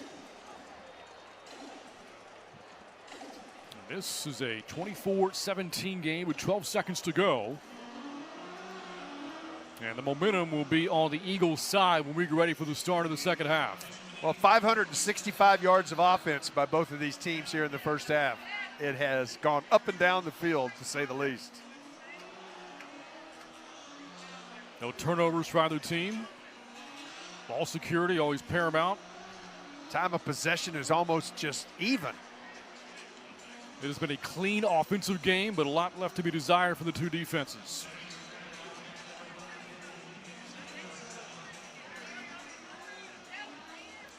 We will again see Dibert kicking with a win. Figure there's no chance for a return here for Texas State. Yeah, he's got a strong leg. He was putting the ball into the end zone against the win tonight. And Dibert, as expected, sails that one into the end zone, but this will be returned by Jenkins. And Jenkins unable to reach the 20, stop at the 15-yard line, and figure we'll see a kneel down here for the offense to get ready for halftime. I don't think there's a question. Like I said, very entertaining first half where both offenses controlled what's going on. See what adjustments both of these teams make here at halftime. 231 yards of offense for EMU, 333 for Texas State. Both offenses have been rather balanced tonight as well. The Bobcats on the ground have racked up more than 200 yards of offense. The passing game, not as many yards, but it's been efficient from Brad Jackson. A couple of touchdown passes to start the game, but his first career start. And with that, it's been a good start, too, for first-year offensive coordinator Landon Keppel, calling a good game. It's not a kneel down, it's Lincoln Perry. And he'll settle for about 5 yards there to bring us to the end of the first half. Really good, entertaining first half. See what adjustments these 2 defense make, because like I said, we nearly 570 yards of total offense by these 2 clubs in the first half. See what defense, what adjustments are made at halftime. At the half of this matchup between the MAC and the Sun Belt, advantage SBC on top, 24-17. Halftime coverage coming up. You're watching college football on ESPN.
back. Then all of a sudden, the local product gets into the Dunlap scores. And the answer on the next possession, go down, and this is right before the half. What an outstanding pitch and catch to get the Eagles right back in this ball game. And of course, we saw a huge first half from Lincoln Perry as well, rumbling in for a 22-yard touchdown run here. Part of a monster first half for Perry. 9 carries, 158 yards, and a headstand on top of that as well. Yeah, and you look at it, but the Eagles found their way, made their way back in the ball game with that great drive right at the end of the half to come away with a touchdown. Now they get the ball here to start the second half. I'm always interested to see what coaching staffs, especially defensive staffs, how they adjust at halftime, see which one of these staffs make an adjustment. 570 yards of total offense by these two teams in the first half. And again, Eastern Michigan coming off that huge touchdown drive towards the end of the first half will get possession to start the second half. A couple of big third down conversions and a 4th and 2 conversion as well on the legs of Noah Kim. So penalties along the way aiding that touchdown drive for Eastern Michigan. As we get ready for the huge touchdown. 570 yards of total offense by these two teams in the first half. And again, Eastern Michigan coming off that huge touchdown drive towards the end of the first half will get possession to start the second half. A couple of big third down conversions and a 4th and 2 conversion as well on the legs of Noah Kim. So penalties along the way aiding that touchdown drive for Eastern Michigan. Have it at home a year ago. An outstanding football game here last year was the Arizona State team that came here. It was a great ball game. Texas State's got to make the return trip to Tempe. And we saw the Bobcats give the Sun Devils all they could handle in that game. They bottled up Cam Scattaboo, and that wound up being a Sun Devils team that had a nice playoff run this past season. No question. I mean, a team that really the second half of the season might have been one of the better teams in the country. Arizona State ranked 11th coming into the country, or 11th in the country coming into the season this year. And on Texas State's schedule in week 3 in Tempe. Opening second half kickoff from Michael James. And the third quarter underway. And a fair catch made inside the 10. And with that, we'll take a look at the first half numbers. As Keith pointed out, a lot of offenses for the two teams. Well, when you look at it, just incredible. 35 plays for Texas State for 338 yards. How about 34 plays for 231 yards? The third down numbers, okay, but the big numbers for me are the bottom two, Grant. Neither team turned the football over. They were very good taking care of the ball in the first half. And that's unusual in game one because, you don't have as much tackling in the preseason as you do once you get into a ball game. Noah Kim in the first half, 13 completions for 134 yards and a touchdown. First play of the third quarter. Kim to the air, over the middle, and that's broken up by Will Mitchell II. In his second year of the program, that'll bring up 2nd and 10. A really nice job of recognition there from Mitchell. Saw that it was going to be after the RPO, the fake. Pulled it out, just cut in front and knocked it down with his left hand. The goal for this Eastern Michigan offense is to be balanced. So far, the play calling has been split evenly between the run and the pass. 18 passes, 17 runs so far for Eastern Michigan. The calls from offensive coordinator Mike Piakowski. A former quarterback for Chris Creighton, but he was the head coach at Drake. A pitch out and another big run here for the ground game for the Eagles. Across the 35, that'll move the chains of the run from McMillan. Well, Kim is not a guy that wants to run the option. That's one of the reasons he left Coastal Carolina, but he runs the option there to perfection. After a gain of 11, first down for the 36. Dante McMillan, not quite the night that Lincoln Perry's had, but averaging 10 yards a carry himself. We're changing everything here. Play clock down under 5. On 1st and 10, here's a blitz from Texas State.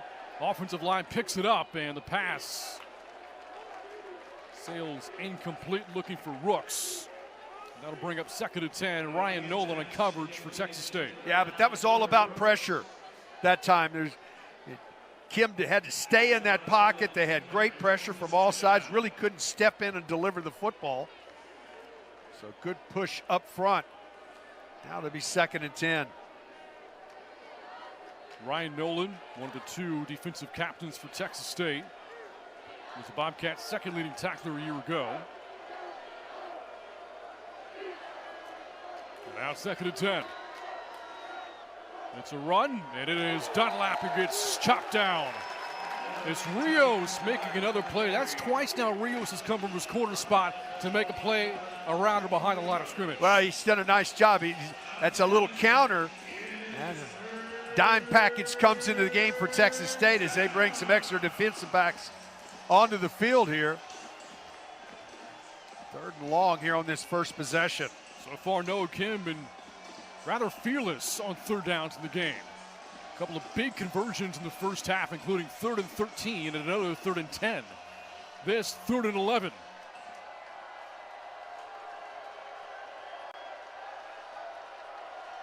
Not going to get it off.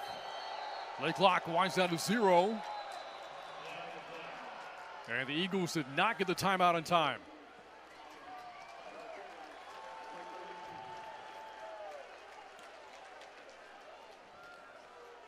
Saw something and wanted to make the change, but it's hard with 5-6 seconds left on the clock to make a change and get the ball snapped. It is 3rd down. 5th penalty of the game against Eastern Michigan makes it 3rd and 16. The Eagles have to reach the 46 to keep the drive going. Conservative play call, McMillan across the 35. Well short of the first down. Mitchell on the tackle. And Eastern Michigan's offense unable to keep the drive moving. They'll punt the ball to Texas State. Yeah, the penalties just put them so far behind the chains that they decided, hey, we'll let them play defense, kick it away. Wind behind him. 66-yard punt the last time this ball was punted. Bo Sparks again back to return for the Bobcats.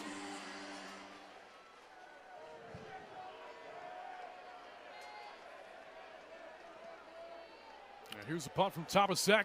Sparks lets it go. And the Bobcats will have the football for the first time in the 3rd quarter from their own 20. 12:16 to go in the 3rd. Texas State coming out on offense for the first time in the 2nd half, looking to build upon a 24-17 lead. You're watching opening night coverage between the MAC and the Sun Belt on ESPN+.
Back at UFCU Stadium, Texas State on top 24-17. Something new for G.J. Kinney this year is that his opening night quarterback, his starting quarterback coming into the season, does not have a single start under his belt. Tonight for Brad Jackson, the first of his career, the quarterbacks he's had prior, they've had experience. They've had experience, and the other part about this is the first one that's been on campus, though, with him for more than 6 months.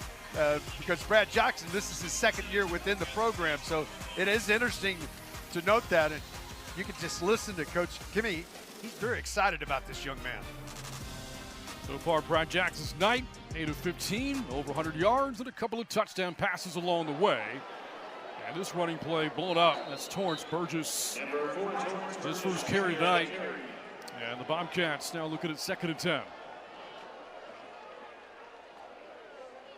See what adjustments defensively. Bobcats defensively made an adjustment, got a stop. See if the Eagles' halftime adjustments can slow down this Bobcat offense. More on Brad Jackson. G.J. Kinney knew the moment that he got onto campus that there was something special about him. Just now it's a matter of him proving himself. And here on the exchange, able to hand it off. That's Burrell. On a good 2nd down run to make 3rd down manageable here on Texas State's first second half series. That's a good read right there. He gets tackled, does Jackson, because they think he's got the ball. Nice little play to the outside on the zone read, and now brings up the 3rd and 2. 2 backs in the backfield here. Burrell and Perry, the two have combined for over 200 yards on the night. Texas State 4 of 6 in 3rd down. It is Perry, the ball carrier. Now to keep the drive going for Texas State. When Lincoln Perry sees his gap, the acceleration is so quick into the hole right there. That looked like it was stopped, and he just found that one little seam and accelerated through it. You go back to the bowl game against North Texas this past January, and Lincoln Perry has run for over 300 yards in his last 2 games. Jackson taking a downfield shot for Sparks and makes the catch. What a throw, what a catch from Sparks. First down for the Bobcats into Eagle territory. What a great job by Sparks to react to the football. Back shoulder throw on the outside. It was good coverage, but a perfect throw and a great adjustment to the football right here. Come down into Eastern Michigan territory. Just great touch on that pass from Jackson. No doubt. Best throw he's had tonight.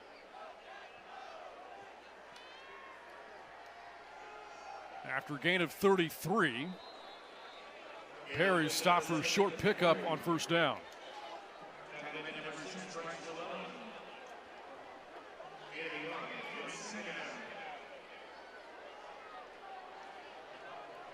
Different personnel into the game for the Bobcats. That gives the Eagles a chance to match. Get some new defensive front in there. Torrance Burgess back into the backfield for the Bobcats. No Perry or Burrell on this upcoming play, which marks the 6th of the drive. Jackson rifles that complete. And a broken tackle inside the 30. It's Dawn. Down to the Eagles' 19-yard line for a 1st down. Well, really nice job by Dawn. It's again a drag. Inside receiver goes deep. Drag in underneath it. Shields uses his body as a shield and then breaks a tackle and takes it into the red zone. The Bobcats had so many weapons at receiver last year. Joey Hobart, Jaden Williams, and Cole Wilson. But Dawn still made his share of plays. Had a big game against UTSA. And later in the year, a 3-touchdown night against Georgia State. As Jackson dumps that over the middle. Another broken tackle. It's Burgess inside the 10. And the Bobcats have goal to go coming up. Player down for Eastern Michigan. What a good move to spin out of the tackle.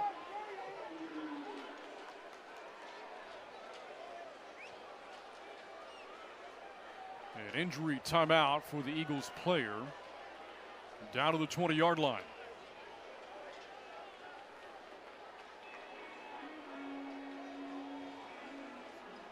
You never know, Brant. You and I talked this week, and we're leading up, looking excited about the game coming.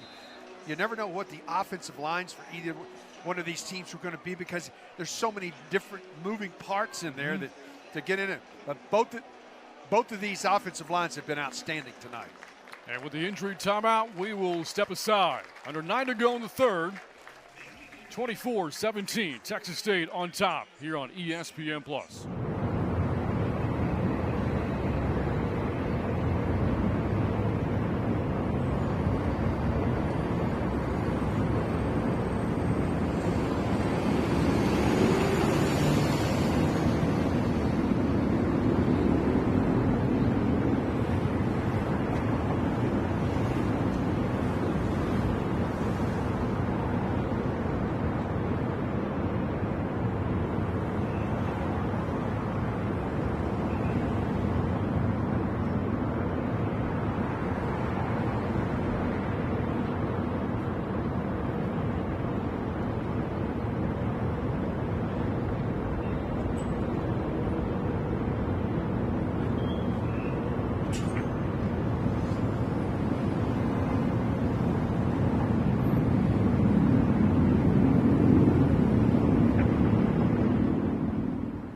Saw an impressive drive to open the game from Texas State, and another impressive one moving here to open the second half.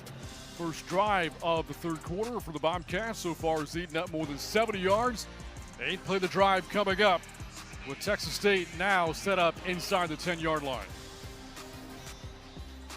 Yeah, they've been able to do it with a really good pitch and catch, and again, the ground game has been outstanding, Grant. Jackson on the drive, 3 of 3 passing for 59 yards. Sparks in motion. Jackson looking his way. Sparks will be stemmed out of bounds at around the 5. And that'll bring up second and goal. Now, just trying to tightrope that sideline. Really well-designed play on an RPO, and really difficult to cover because of the play action. Spread them out now, 4 wide receivers, sideline to sideline. And now Lincoln Perry back into the backfield. Second and goal for the 5. Jackson on the keeper. And Brad Jackson going to lean up to about the 3. And now third and goal, and the topic of 4-down territory comes up again here. Well, it does. I mean, it is still a one-possession game. You won't points, and you won't 6 if you're down here. You're going to see a jumbo package come into the game here. A couple of tight ends coming into the ball game. Titus Lyons and Blake Smith. Sparks and Dawn remain at receiver with Perry in the backfield.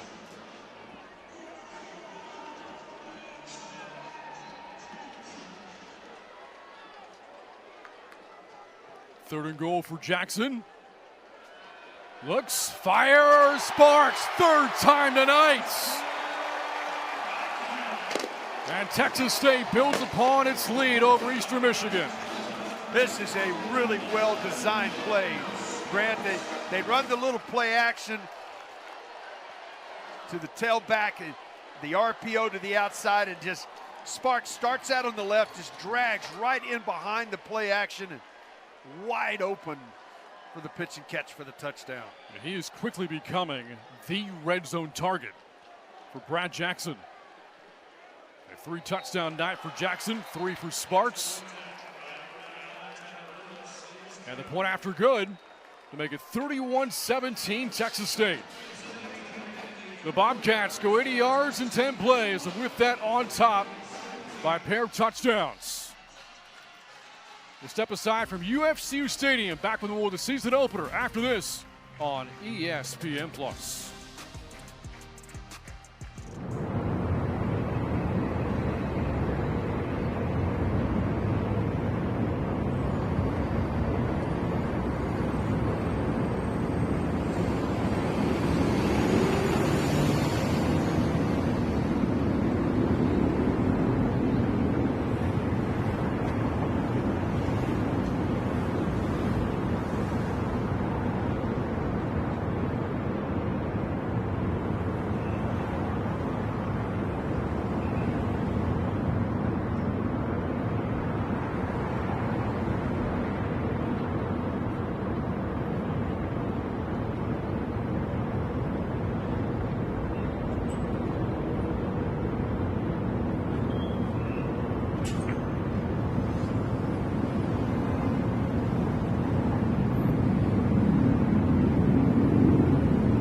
Taking you back to the try for Texas State, a lot of Brad Jackson hooking up with Bo Sparks as the Bobcats navigate 80 yards in 10 plays, finding the end zone again. Yeah, they found some good balance. They do it, break a couple of tackles, but Sparks with a really nice play here to get the touchdown. You see the RPO, and then he just drags right behind the linebackers, wide open.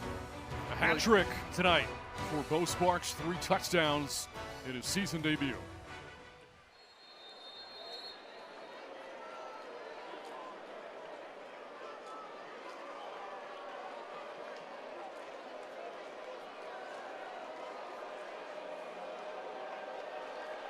James kicking off to Eastern Michigan again. Their catch made to the 5, and Eastern Michigan will set up shop at the 25-yard line. Well, the Eagles have had opportunities to answer. You almost feel like this is a must come away with points here, and more than likely 6 stay in this ball game and see if they can let their defense get a blow a little bit here. It's a warm day. We haven't had it started out at this 100, but with some storms in the area, it cooled off a little bit here this evening, but we still have a bunch of humidity, and you'd love to get your defense a little rest right now here in the second half. That's a great point, because the way that Texas State's offense is playing, Eastern Michigan, when they have the football, you feel the need to find the end zone to keep pace. Unless Eastern Michigan's defense can show it can get some stops, as this first pass falls incomplete to bring up 2nd and 10. Yeah, they were really balanced in that first half, and that was one of my keys to this game, is they needed to stay balanced throughout the ball game. it's become more pass-oriented now. You can't just totally give up on the running game. A little more than 7 minutes remaining in the third quarter. A 2-touchdown lead for Texas State. On second down, here's a blitz. Kim feeling the heat, dumps it off over the middle. For about 3. Well, the catch made from Rooks, and now EMU faced with 3rd and long. Nolan does a nice job of recognizing that from his free safety position. Comes up, makes a nice tackle here.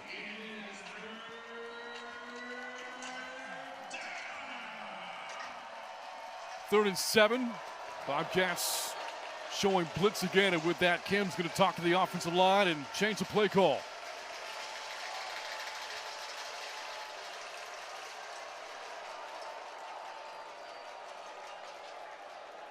They're bringing it. Kim. Protection breaks down, and down he goes.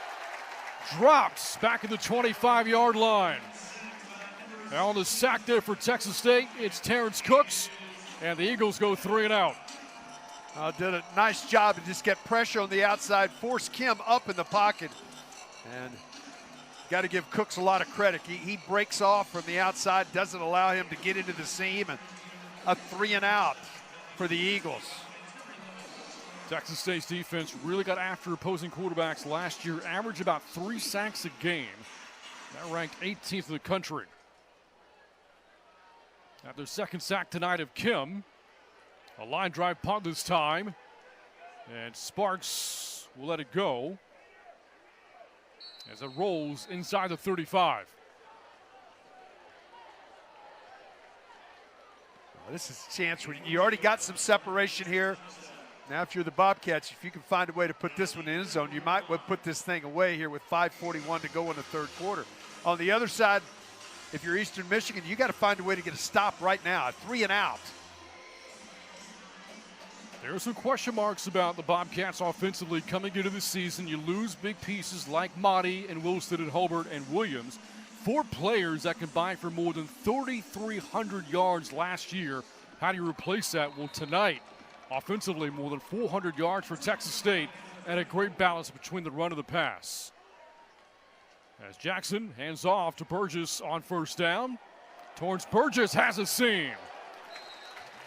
Picks up 10 on first down to move the sticks. These guys up front for Texas State are winning. They're winning the line of scrimmage right now. And that was another question mark coming into the year, the offensive line. The 2 returning starters are Dorian Strawn and Talik Lockett, the anchors up front for G.J. Kinney.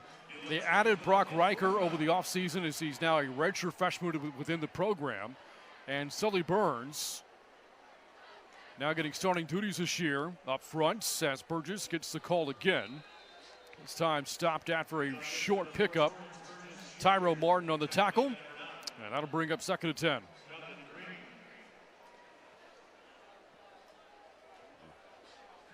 Well, question asked, question answered right now from this offensive front. Just to take the point you were making a little further, they have been outstanding tonight. Brad Jackson sacked the 1 time, hasn't taken many hits beyond that, and certainly a lot of running room for all the backs this evening. And Texas State has won the line of scrimmage as Jackson keeps it. Brad Jackson turns on the afterburners and takes it out of bounds into Eagles territory. Well, it's just another good read. He sees that defensive end collapse and just pulls it out and puts so much pressure when the quarterback has the ability to pull it out, get a first down as he did right there. Felt like if you're Eastern Michigan defensively, you had to get a stop on this possession. No doubt. But the Bobcats have already navigated into EMU territory. First down inside the 45-yard line. For an offense averaging more than 9 yards a play. I think Texas State had to take a timeout.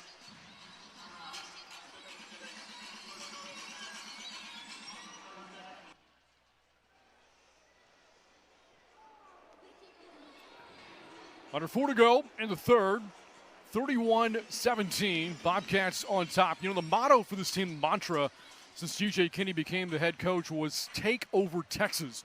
And you look at the teams in the Lone Star State, how they have done over the last 2 years. The only two programs in Texas with better winning percentages, the University of Texas and SMU.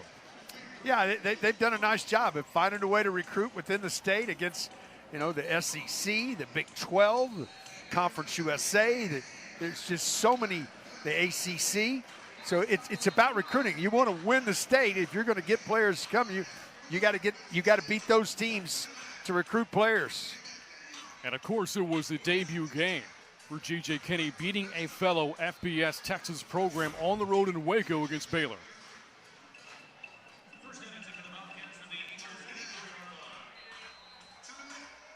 Definitely a sign of things to come for this program moving forward. Out of the timeout, 1st and 10. Jackson rips one over the middle to the tight end, Blake Smith. Picks up 9 on 1st down. Interesting description. I agree with you. When Jackson decides to throw the football, the ball just spins out of his hands. He rips it. He throws a fastball. 14 completions now for Jackson, over 170 yards in his first career start. And on 2nd and 1, Jackson on the keeper to the outside and able to muscle his way for a 1st down.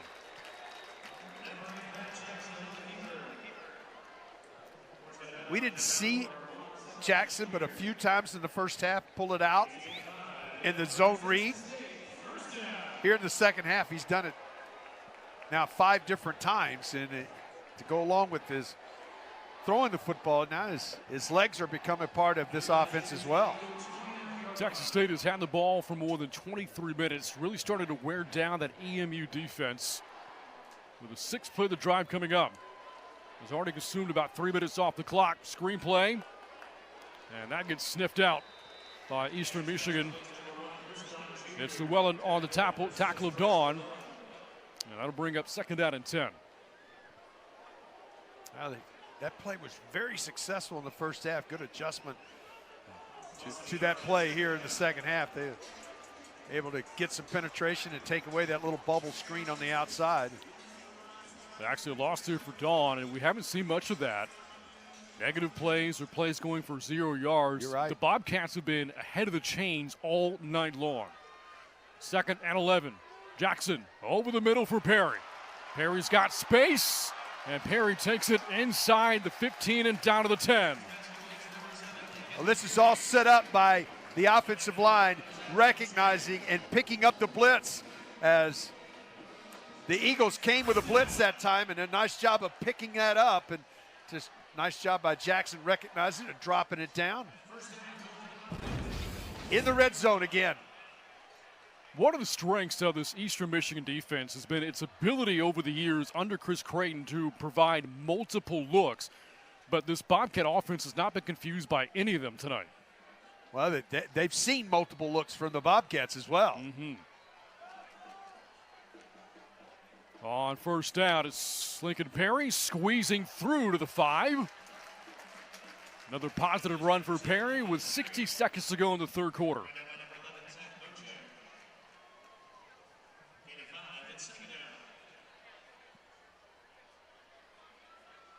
And the running game for the Bobcats now nearing 300 yards on the night.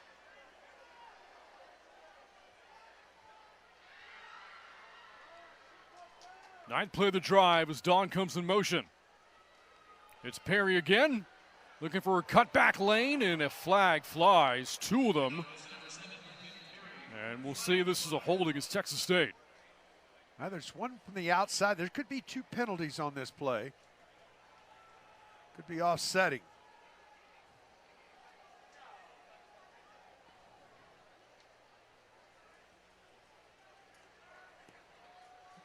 On the play, holding offense, number 86. Personal foul, face mask, defense, number 16. Those fouls offset. Replay, 2nd down. So offsetting penalties, it will remain 2nd down and goal. Now the holding penalty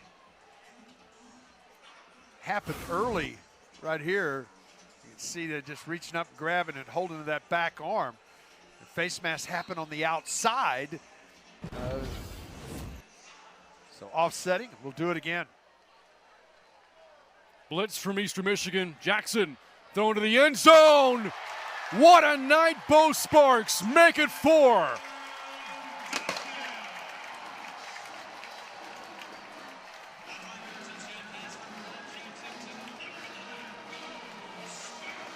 Have a night.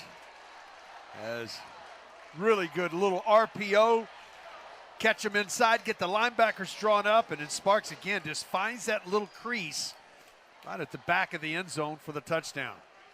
An absolutely dominant night for Bo Sparks in the red zone. Player that was once the finalist for the FCS Freshman of the Year this time at Utah Tech. As the point after is good, putting the Bobcats on top 38-17.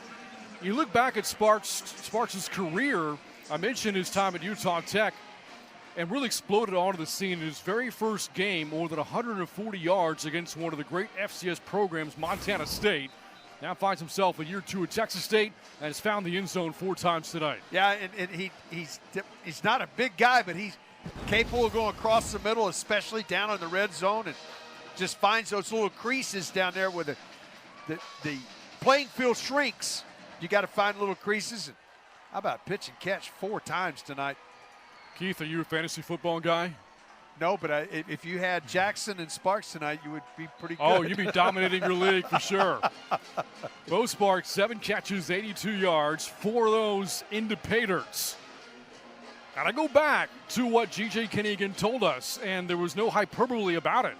Sparks and Dawn, one of the top group of 5 receiving tandems in the nation, and they approved that tonight. They've both been outstanding. It's been a really good game plan. 484 yards of total offense. And if there were any questions about Brian Jackson as a starter, he's answered those in his first career start. The other part, neither team, as a matter of fact, have turned the football over. Jackson did lose a fumble early in the game, but recovered by a lineman. Beyond that, Bobcats have taken ball security to heart. After the 9-play, 66-yard touchdown drive, the ensuing kickoff. And this has mattered across the 20-yard line.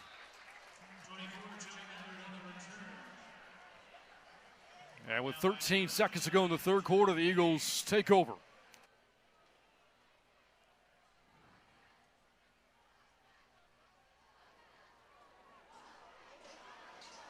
And there a look at Bo Sparks, and his 4 touchdowns have tied a single-game program record here at Texas State. 4 receiving touchdowns. I'm surprised somebody has had that before. That's a big number, 4. Lincoln Perry, he can count. Happy for his teammate on the sidelines. Those two have combined for a huge game tonight as Noah Kim takes over. And fires that for Mattern. And wrapped up right away. The point of attack by Mitchell. And that's going to end the third quarter. So Texas State led by 7 at the half. The defense pitches a third quarter shutout. And the offense scores twice. 2 more touchdowns for Bo Sparks.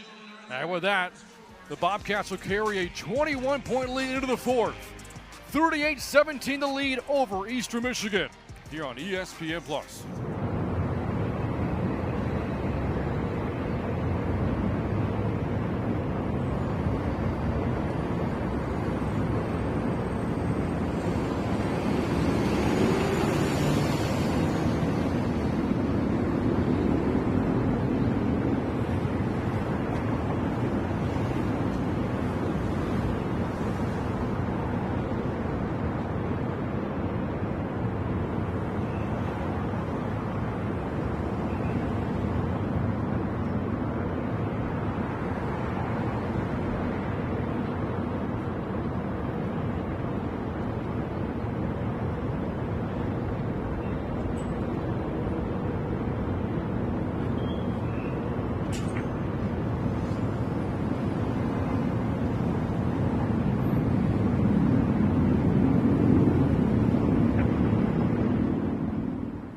38-17, we start the fourth quarter. How did we get there? Well, Bo Sparks is a major part of it. The junior from El Paso, Texas, scores the first touchdown of the game. Really good seam route for his second touchdown of the ball game. And then this one, what an outstanding catch on the outside, sets him up, and then a drag across the middle. Count it, that's 3.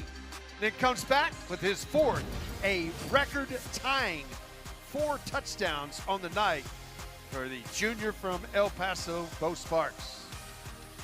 So Bo Sparks, 4 touchdown catches. Lincoln Perry, over 160 yards rushing. Brad Jackson, over 200 yards passing. A big offensive night for the Bobcats to open up the 20-25 years. Kim throws out one to the sidelines looking for Lockett. That'll bring up 3rd down and 8.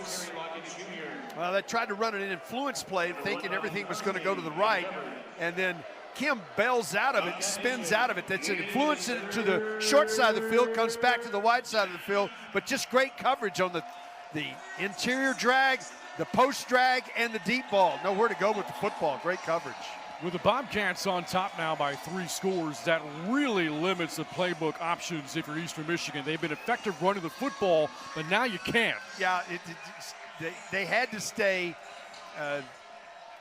Couldn't become one-dimensional. They're one-dimensional now with the throwing the football. Kim pressured, and that's incomplete. Credit the pass rush for Texas State, a part of the defense that figures to be a strength all year long. And the Eagles go 3 and out. You talked about how this defense, the adjustments. We talked about it at halftime. It was a 7-point game. You looked at halftime. Which defense can make adjustments? Well, got to give a lot of credit to this Bobcat defense. This is their second 3 and out here in the second half. The 3rd 3 and out total for the game for Eastern Michigan. And the game getting out of reach for the visitors out of Ypsilanti.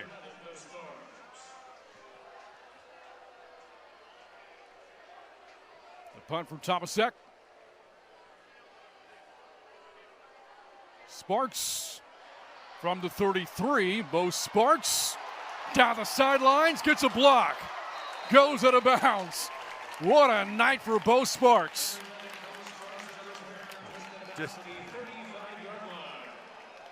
Bo Sparks enjoying his season opener. Bobcats on top 38-17 with the offense coming back onto the field, taking over in Eagles territory when we come back.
Keep getting caught up in all the gaudy numbers for Lincoln Perry and Bo Sparks and Brad Jackson, but the forgotten guys, the guys up front, And you look, and coming into the season, no offensive line in the nation heavier than Texas State's. On average, 6'5" across the front at more than 340 pounds. Yeah, and they've been outstanding tonight. You look, you just can't be as balanced as Texas State has been tonight without that offensive line playing well. They've given a lot of time in the passing game and have rushed for nearly 255 yards. The record that Bo Sparks has tied tonight, as you look at Talik Lockett for the Bobcats, one of those big offensive linemen up front, making his 31st career start tonight. The record that Sparks has tied, that of Cameron Lukes, scored 4 touchdowns against Stephen F. Austin all the way back in the Southland days in 2007, as Jalen Jenkins is lassoed for a loss back in the 36 to bring up 2nd and long. So that 4 touchdown record stood for 18 years. He's back on the field right here on the far side of the field. Why Could not? we see 5? Lined up at the top of the screen.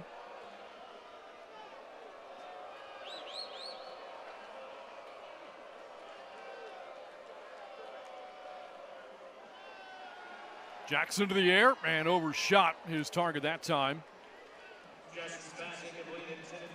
And that was Marvin Anderson, the intended receiver. First time we've seen a target go his way, and it's 3rd and long. I really believe that there was a linebacker right in the way, and Jackson saw that, and that he just didn't want to zip it in there, so he had to put a little bit of air underneath it. It came up incomplete. We haven't seen many 3rd and 10s from this Bobcat offense. There's yet to be a 3 and out for Texas State tonight. Jackson on the RPO, going to run it himself. Still on his feet, Jackson to the outside, and skirts it out of bounds inside the 30. Certainly makes a field goal more doable for Robles. Also, could be a 4th down attempt here.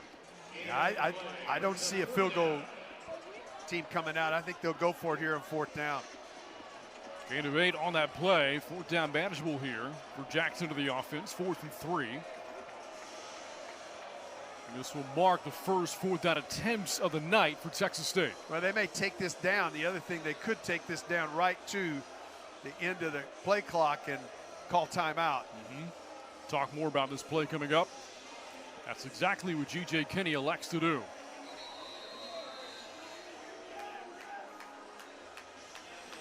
So it gives you an opportunity to discuss and see what you want to try to do.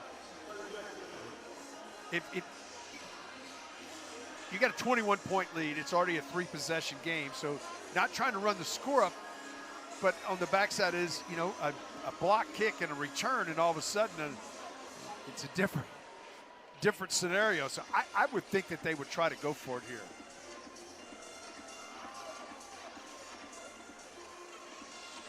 So the offensive personnel getting a breather. And Jackson there in the middle of the huddle.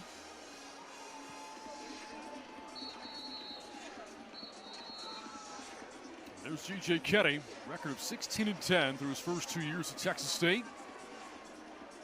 And Keith, you were talking earlier about how rich and vast the history is of Texas high school football, and G.J. Kinney himself, a product of Gilmer High, and later a 3-year starter as a quarterback at the University of Tulsa.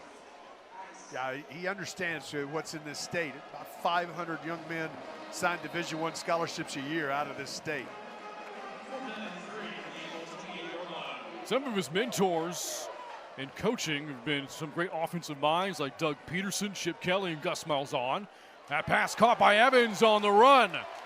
On 4th down, the Bobcats keep the drive moving into the red zone. Yeah, a little RPO, get the linebackers to pull up and then come back quickly and find a slant out of one of your slot receivers. Pitch and catch, 1st down. Again, no pass rush there for Eastern Michigan. Jackson, well protected in plenty of time.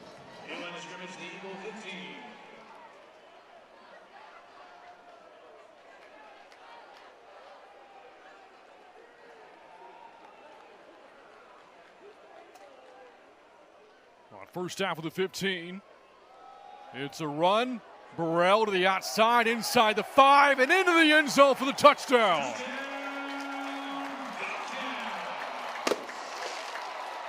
But a nice quick move to the outside. Great blocking right at the line of scrimmage. And then bounces it to the outside, and then it shows you that burst of speed.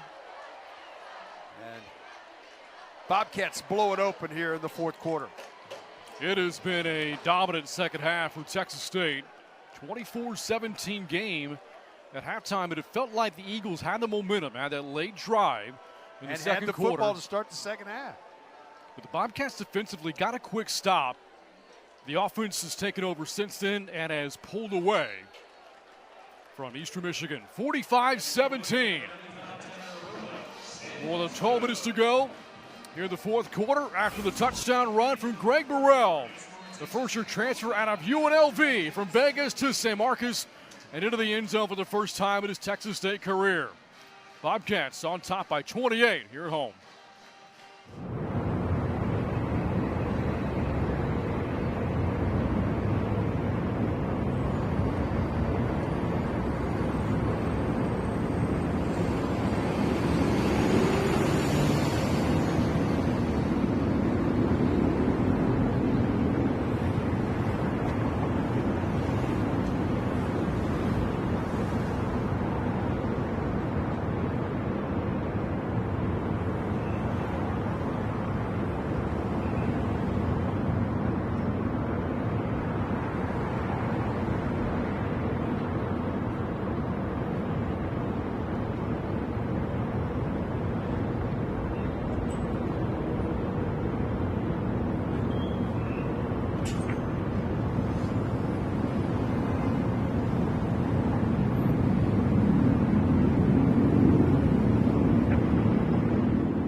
And welcome back to UFCU Stadium, where the Bobcats have pulled away on top 45-17, 21 unanswered points scored by Texas State here in the second half, coming off a 5-play, 35-yard drive set up by a great punt return from Bo Sparks, and then the touchdown run from Greg Burrell, and the game has been blown wide open. It's just gotten out of reach here in that third quarter, in the early part of this fourth quarter. Bobcats have dominated. Started with the offensive line, no question, and then how about some individual efforts? And that man right there, B. Jackson, he has had a great night as well in his first career start. And barring a huge comeback from Eastern Michigan, this will mark a third straight season-opening win for G.J. Kinney's program. Won his first game against Baylor in 23, beat Lamar a year ago.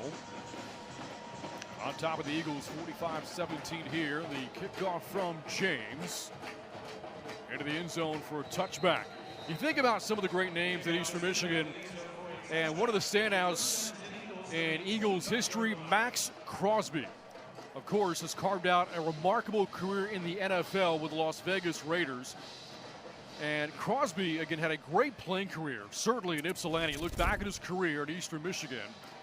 And Max Crosby, a standout player in the MAC for the Eagles from 2015 to 2018, taken by the Raiders, has since become a four-time Pro Bowl selection and has also given back, donating $1 million back to the Eastern Michigan program, and over the offseason named as an assistant GM of EMU football. Yeah, he's just an outstanding player and a good human being, and you can see what he's given back to his university. And boy, I guarantee you, quarterbacks in the NFL do not want to see him on the other side lined up. On first down, Kim lofts that one to a wide open target down the sidelines. Big passing play here for Eastern Michigan. And the ball marked into Bobcat territory. Tanner LeMaster, his first catch tonight. Big pickup on 32 yards. Good blocking up Eagles. front. A really well-designed play where you had a crisscross. Bobcat is down here. You had a crisscross route, and two of the Bobcats defenders went with the inside route, wide open on the outside, and Bobcat is down. Yeah, so look at the Bobcat defender down on the turf. More about Max Crosby and the impact he's had and the recognition he has since received. Well, the Eagles do not have a 92 on their roster this year. That's the number that Crosby wore at Eastern Michigan, because there are plans in place to essentially retire that jersey, but then also give it to a special defensive player every year, just as they have the number 2 for the great receivers at Eastern Michigan. What a great recognition for Max, and again, he's very much involved. I like that last line of that graphic we had. He is an associate GM to the program. I like that. You see a lot of GMs now in college sports with the NIL money that's going on and things that are happening in college athletics. And the field at Ypsilanti now bears his namesake as well, following his $1 million donation. On first down, a run play for Eastern Michigan. And good for about 7-8 yards there for Tavier Dunlap. As we wind towards 11.5 to go in the fourth quarter. Eagles trying to go quickly here.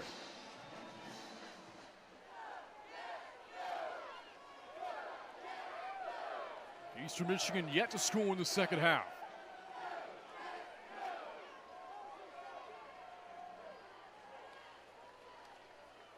On second and 3, they'll keep it on the ground. Dunlap another carry, short of the first down. Brings up third and short after the tackle from Traylon Payne. Page with a really nice tackle there. Brent, it's hard to bring Dunlap down one-on-one, and he had a head of steam and got him down short of the line of game. Surely this is 4-down territory for the Eagles here. Some bigger bodies up front now for Texas State's defense.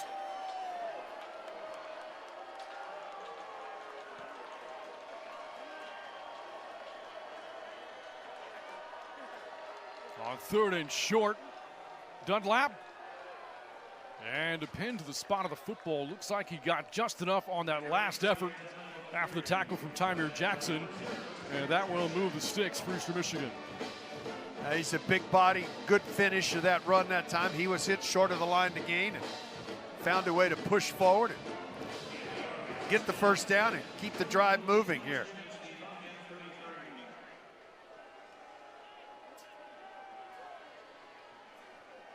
We had a fairly even split tonight in the backfield between McMillan and Dunlap in terms of carries. And Dunlap stays in the game here on 1st and 10.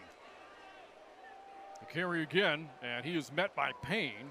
Traylon Payne, in his second year with his Bobcat program from Houston, has never missed a game in his 3 seasons of college football. 2 at the U of H, and now his second here at Texas State. It's hard to stay healthy. It's hard to stay healthy. It's a skill, isn't it? It is. After a gain of 3, 6th play of the drive coming up for Eastern Michigan. The big play, the start of the drive, with the hook got to Tanner LeMaster. And now Eastern Michigan inside the 30 on the RPO play. Eagles get another first down on the far side of the field. It is again LeMaster. And now Eastern Michigan nearing the red zone. That's a really nice play by Kim that time, recognizing on the RPO, and he sees LeMaster right out in front of him. It was much easier just to pitch it forward to him and let him go forward and get the first down. This game tonight, 1 of 2 for Eastern Michigan against the Sun Belt this year. They will also take on Louisiana back at Ypsilanti as Kim steps up, fires on the run with a flag coming in. Flag back behind the line of scrimmage following the incomplete pass. This is going to be a hold.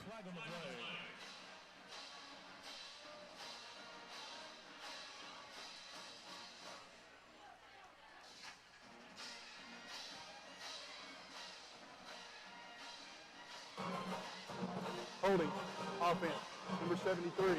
10-yard penalty, 3 plays down. Sixth penalty of the night against Eastern Michigan.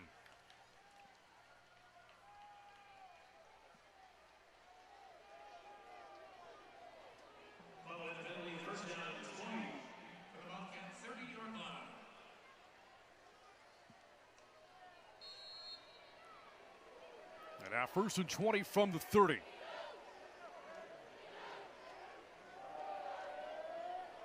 Not much on the run on first down. Short gain for Dante McMillan. We talked about the era of the transfer portal. We're also in the era of conference realignment. But you look at the MAC, not many schools, if any, defecting from the conference, not many additions either to the MAC. A lot of the schools have been in there for a long time, to include Eastern Michigan. In fact, the Eagles are one of 9 programs that have been to the conference for more than 50 years.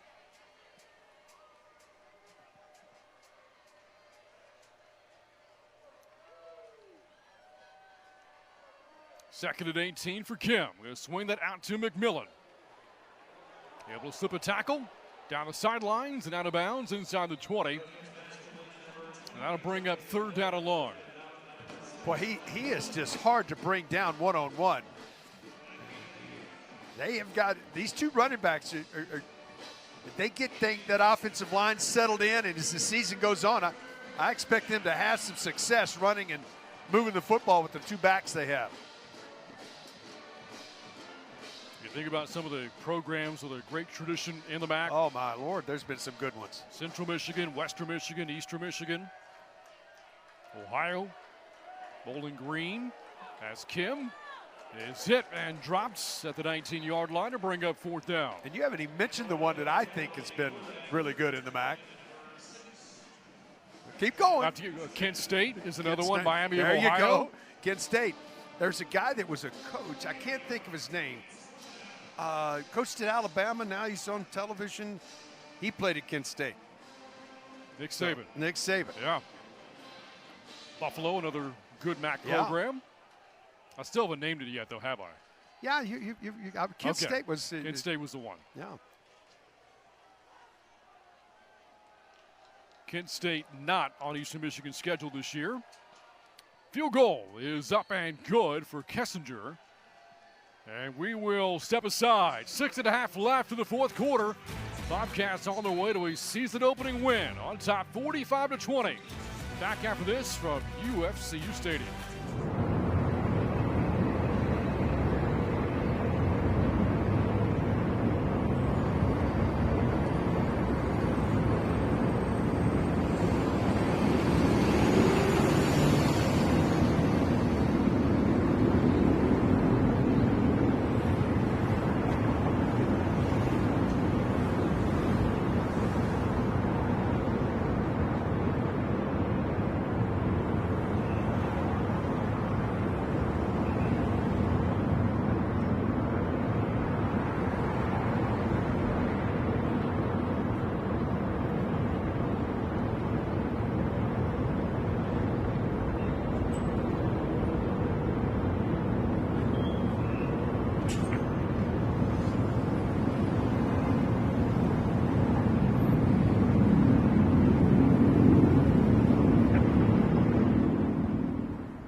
45-20, Texas State on top, fourth quarter winding down. 6.5 left here in opening night. We've talked a lot about Eagles head coach Chris Creighton.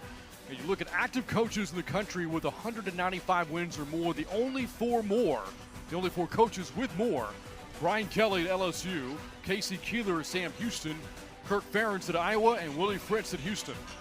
That's a pretty impressive list, and 194 victories, 4 away from that coveted 200 career wins. That's a big number.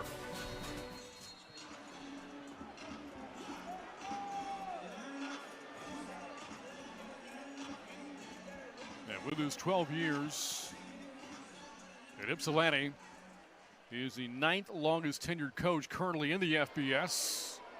And the squib kick is fielded at the 26-yard line by Jake Simpson. That's a nice play, smart play. You say, well, why would you go to the ground? Don't want to fumble now. Game's in control. Get your offense on the field, and does a nice job. Say, hey, I've secured it. Go to the ground.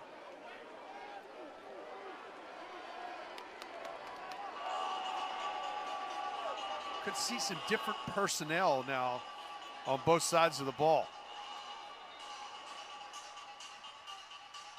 And the Bobcats will bring in a new quarterback. And we'll get our first look at Keldrick Luster, a first-year transfer out of SMU. And he is a big body, 5'10", 225. Really fills out that uniform. Appeared in just 7 games in his 2 seasons with the Mustangs. To the air here, and that's off the hands of his intended target. Looking for L.J. Johnson. Good throw there from Luster. Johnson, though, couldn't reel it in. Yeah, Johnson had his hands on it. That's a ball that you get both hands on it. You got to get it caught. Wholesale changes in the offensive front now for the Bobcats. Those guys coming off the field right now, those guys had a great night, those starters for Texas State. They were outstanding up front tonight. It felt like Brad Jackson had a beat on the starting quarterback job at the outset of fall camp, but there was a big battle for the number 2 spot, not going to Luster, as he's the first off the bench in relief of Jackson. Run play for Jenkins is good for 5 to bring up 3rd down. Now, the one thing about it, you got to get guys playing time, some experience. As you know, in this game, you're only 1 snap away from needing somebody else to play a position. Several games in the Sun Belt tonight against Power 4 teams. Coming up empty, Southern Miss hosting Mississippi State. Was competitive for a while before the Bulldogs pulled away in the second half. ODU losing at Indiana, Coastal Carolina and Marshall both getting blown out by Virginia and Georgia respectively. It is a keeper for Luster, and that'll move the Sticks down to the 40-yard line. Shows you he can move as well right there.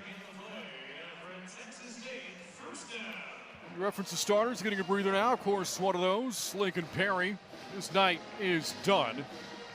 12 carries, 167 yards for an average of 14 yards a carry, including a 22-yard touchdown.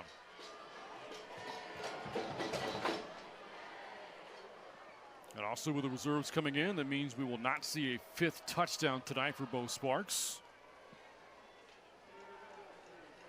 Still a record-tying night. Luster again, and he gets met right at the 40, able to hold on to the football and picks up a couple. Texas State's lone Power 4 opponent, talked about it earlier. It'll take place in 2 weeks when the Bobcats go to Tempe to take on Arizona State. The non-conference schedule this year: Eastern Michigan, UTSA, Arizona State, and Nicholls. And Nicholls gave Troy a game tonight before the Trojans pulled away in the 4th quarter.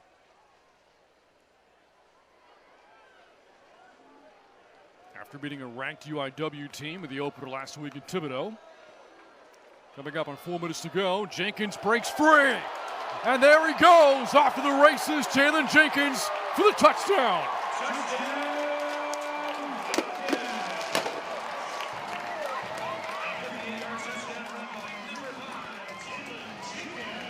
Just a great seam, great blocking up front.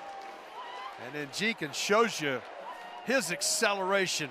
Just a great block right at the point of attack. and takes it to the house. It has been an absolutely dominating night for the Bobcats on the ground.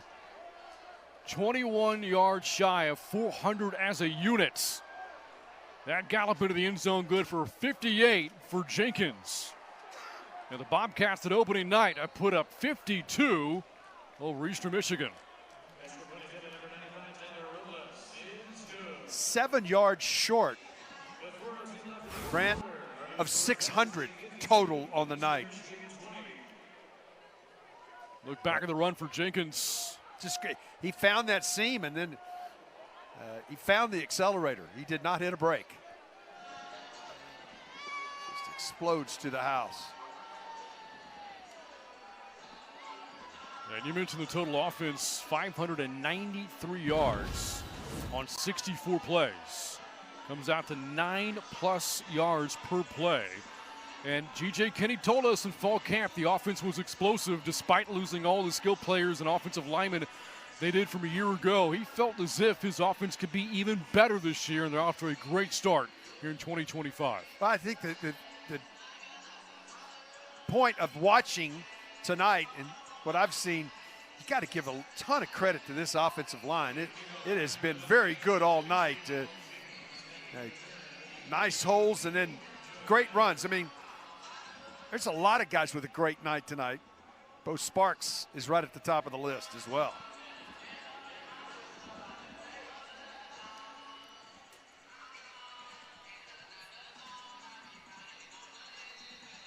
74-yard scoring drive with the Bobcats, and they haven't had many short fields this evening. They put up 52, and only once have they started inside of EMU territory. You look back at the scoring drives and the yards covered by Texas State. 75, 75, 68, 92, 80, 66, 35, and 74. Wow, that's impressive. And their average starting field position has been the 27-yard, their own 27. And when you put up 52, you feel as if you're winning. Had to have some short fields. Winning the field position battle, but that really hasn't been the case tonight. Not at all. In fact, Eastern Michigan's average starting spot has been its own 25. The Bobcats have only been better by 2 yards, yet they've scored 52 points. 29 first downs for the Bobcats tonight. 29. I think the best word to describe the play of the offense tonight, explosive.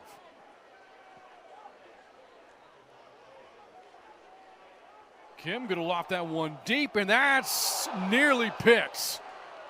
Goes off the hands of Christopher Jones.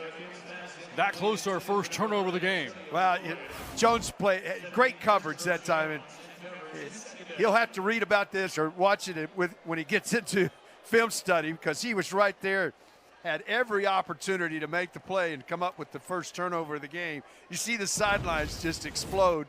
Thought they had one, and just dropped out of his hands.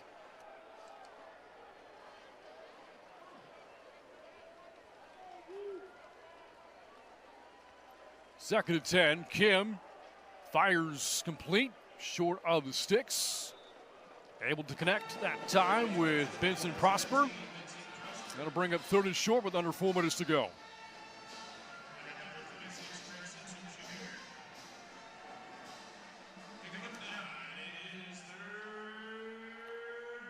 Reference Texas State's non-conference schedule after it finishes with the game against Nicholls State.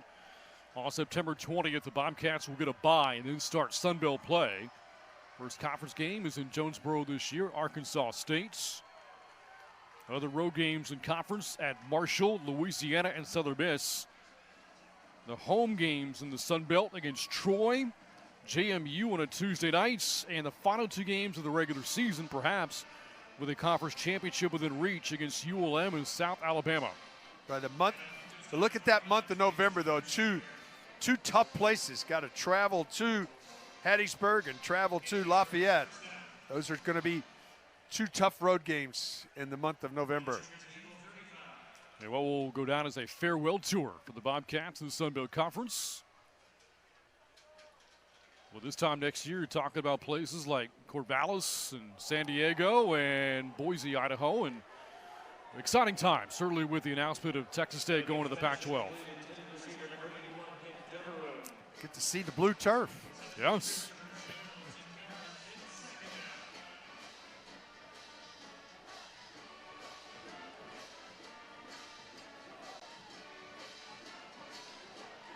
Second and 10 as we come up on 2.5 left in the fourth quarter.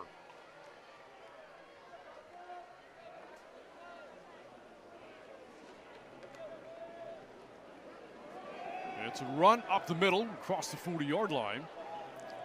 And that'll bring up third down here for Eastern Michigan. And think about the realignment with the Pac-12, and you have to credit Oregon State and Washington State after all the teams left. For the Big Ten and the Big 12 of the ACC, only 2 schools remained. Nobody would have blamed the Beavers or the Cougars for going to another conference themselves. They held firm. They did. Believed they could rebuild, and they have. Low snap, and Kim will take it close to a first down. Now that'll take us to the 2-minute timeout. Texas State on its way to a season-opening win. On top, 52-20 over Eastern Michigan. We'll wrap up opening night in St. Marcus after this on ESPN+.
About to wrap up week 1 here at UFCU Stadium. Looking ahead to week 2 in Texas State again on the road against rival UTSA. Game will kick off at 2:30 in the Alamodome on ESPN+. Bobcats looking for a second straight win in the I-35 rivalry series. Meanwhile, for the Eagles, they'll play the home opener next week at Ypsilanti against the Long Island Sharks. Kickoff at 7 o'clock. A game also available right here on ESPN+. Final 2 minutes of the fourth quarter. Game well decided as the Eagles pick up a first down to keep the drive going with under 2 minutes to go.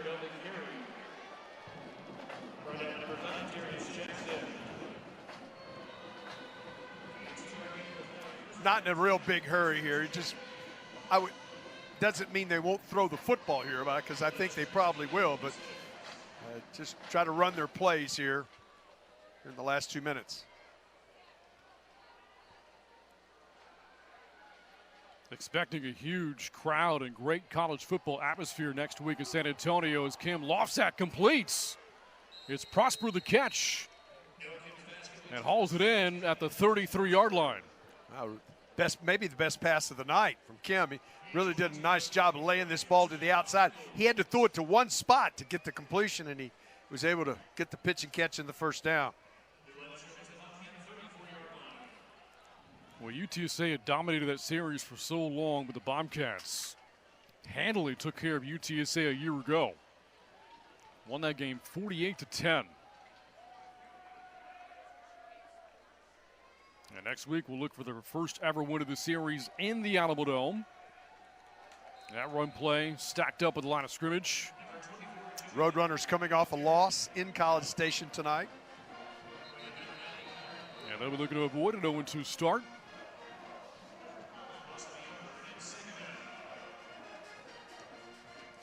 And a player down here for Eastern Michigan, Doji Dawe. Been looked at by the training staff with a minute 16 left.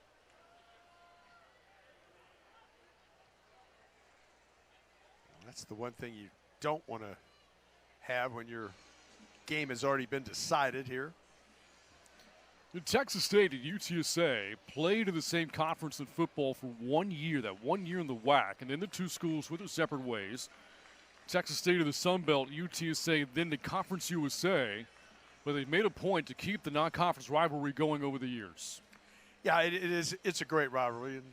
And kids, both schools, two big schools, as far as population of the schools, and I mean they're not far apart. I mean it's not that far to the Alamo Dome or here to UFCU Stadium.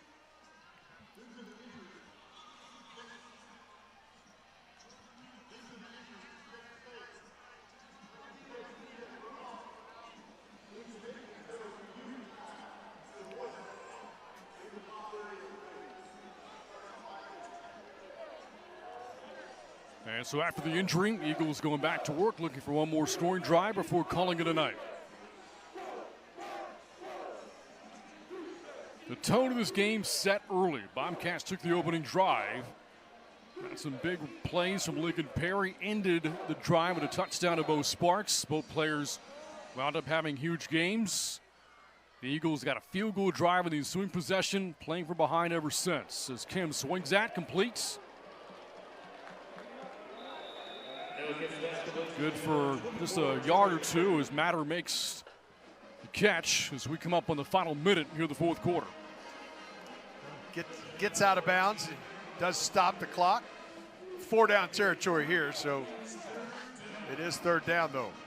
Very happy man right there. Athletic Director Don Coryell with the leadership here at Texas State.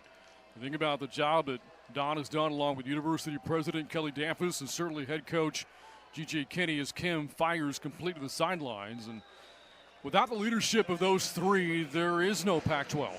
You're right. Doing an outstanding job to find a way to get into what could eventually become the fifth Power Five again.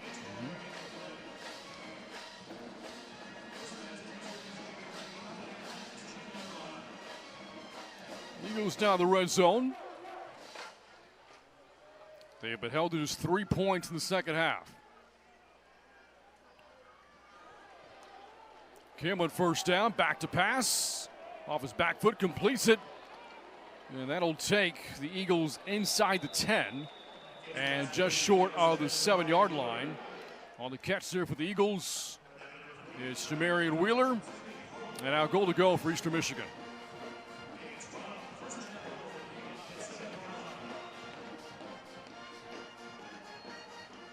No, Kim over 240 yards passing tonight, looking for perhaps his second touchdown of the game. Instead, we'll hand it off on first down, and that is a touchdown for Eastern Michigan. Comes with 41 seconds to go. It is Mattered on the run, and the Eagles find pay dirt for the first time in the second half. Now they're doing a nice job right there at setting up to the outside after throwing a couple of passes, and gets to the outside, makes a nice cut back up the middle and into the end zone. Closing in on 1,000 yards of total offense in this football game. The Eagles 9 yards shy of 400. Bobcats 7 shy of 6. So Keith's higher math is pretty good. Point after is good, ending a 13-play, 75-yard drive to make it 52-27.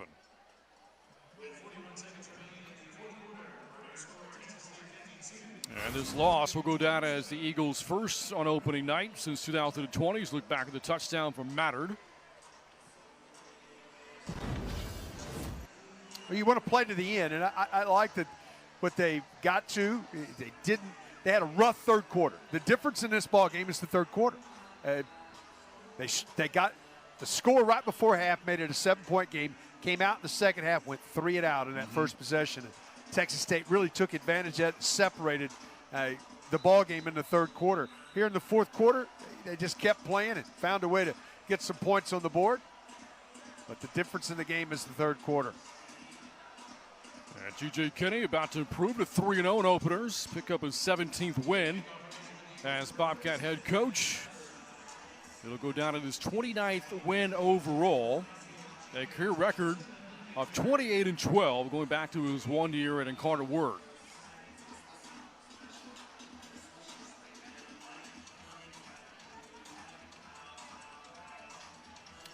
Don't think you'll see onside kick, but may not see one kick deep either. So they squib kicked it the last time, kicking in this direction.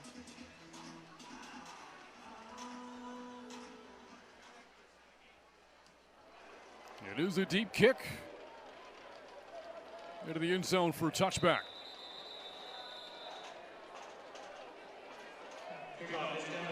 Talked about G.J. Kinney's time at Incarnate Word, and I thought something very admirable on his part was he accepted the job at Texas State while UIW was still playing in the postseason, and he didn't just bolt the Cardinals or leave San Antonio. He stayed with that Cardinal program until their playoff run ended in the national semifinals against North Dakota State. Yeah, he made a commitment to those young men, and he said, I'm going to stay with them until this is over, and we're doing everything they can do trying to win that national title.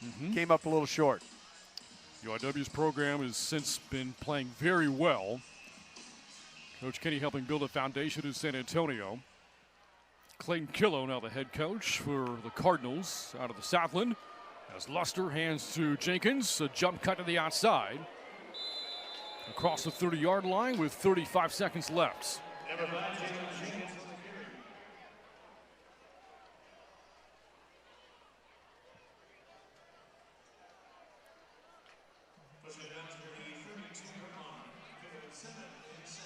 Jenkins had that 58-yard touchdown run early in the quarter.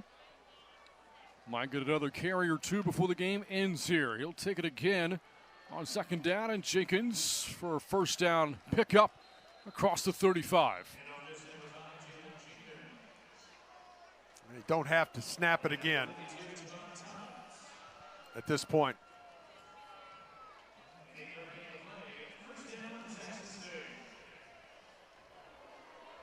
Game clock inside of 20 seconds to go.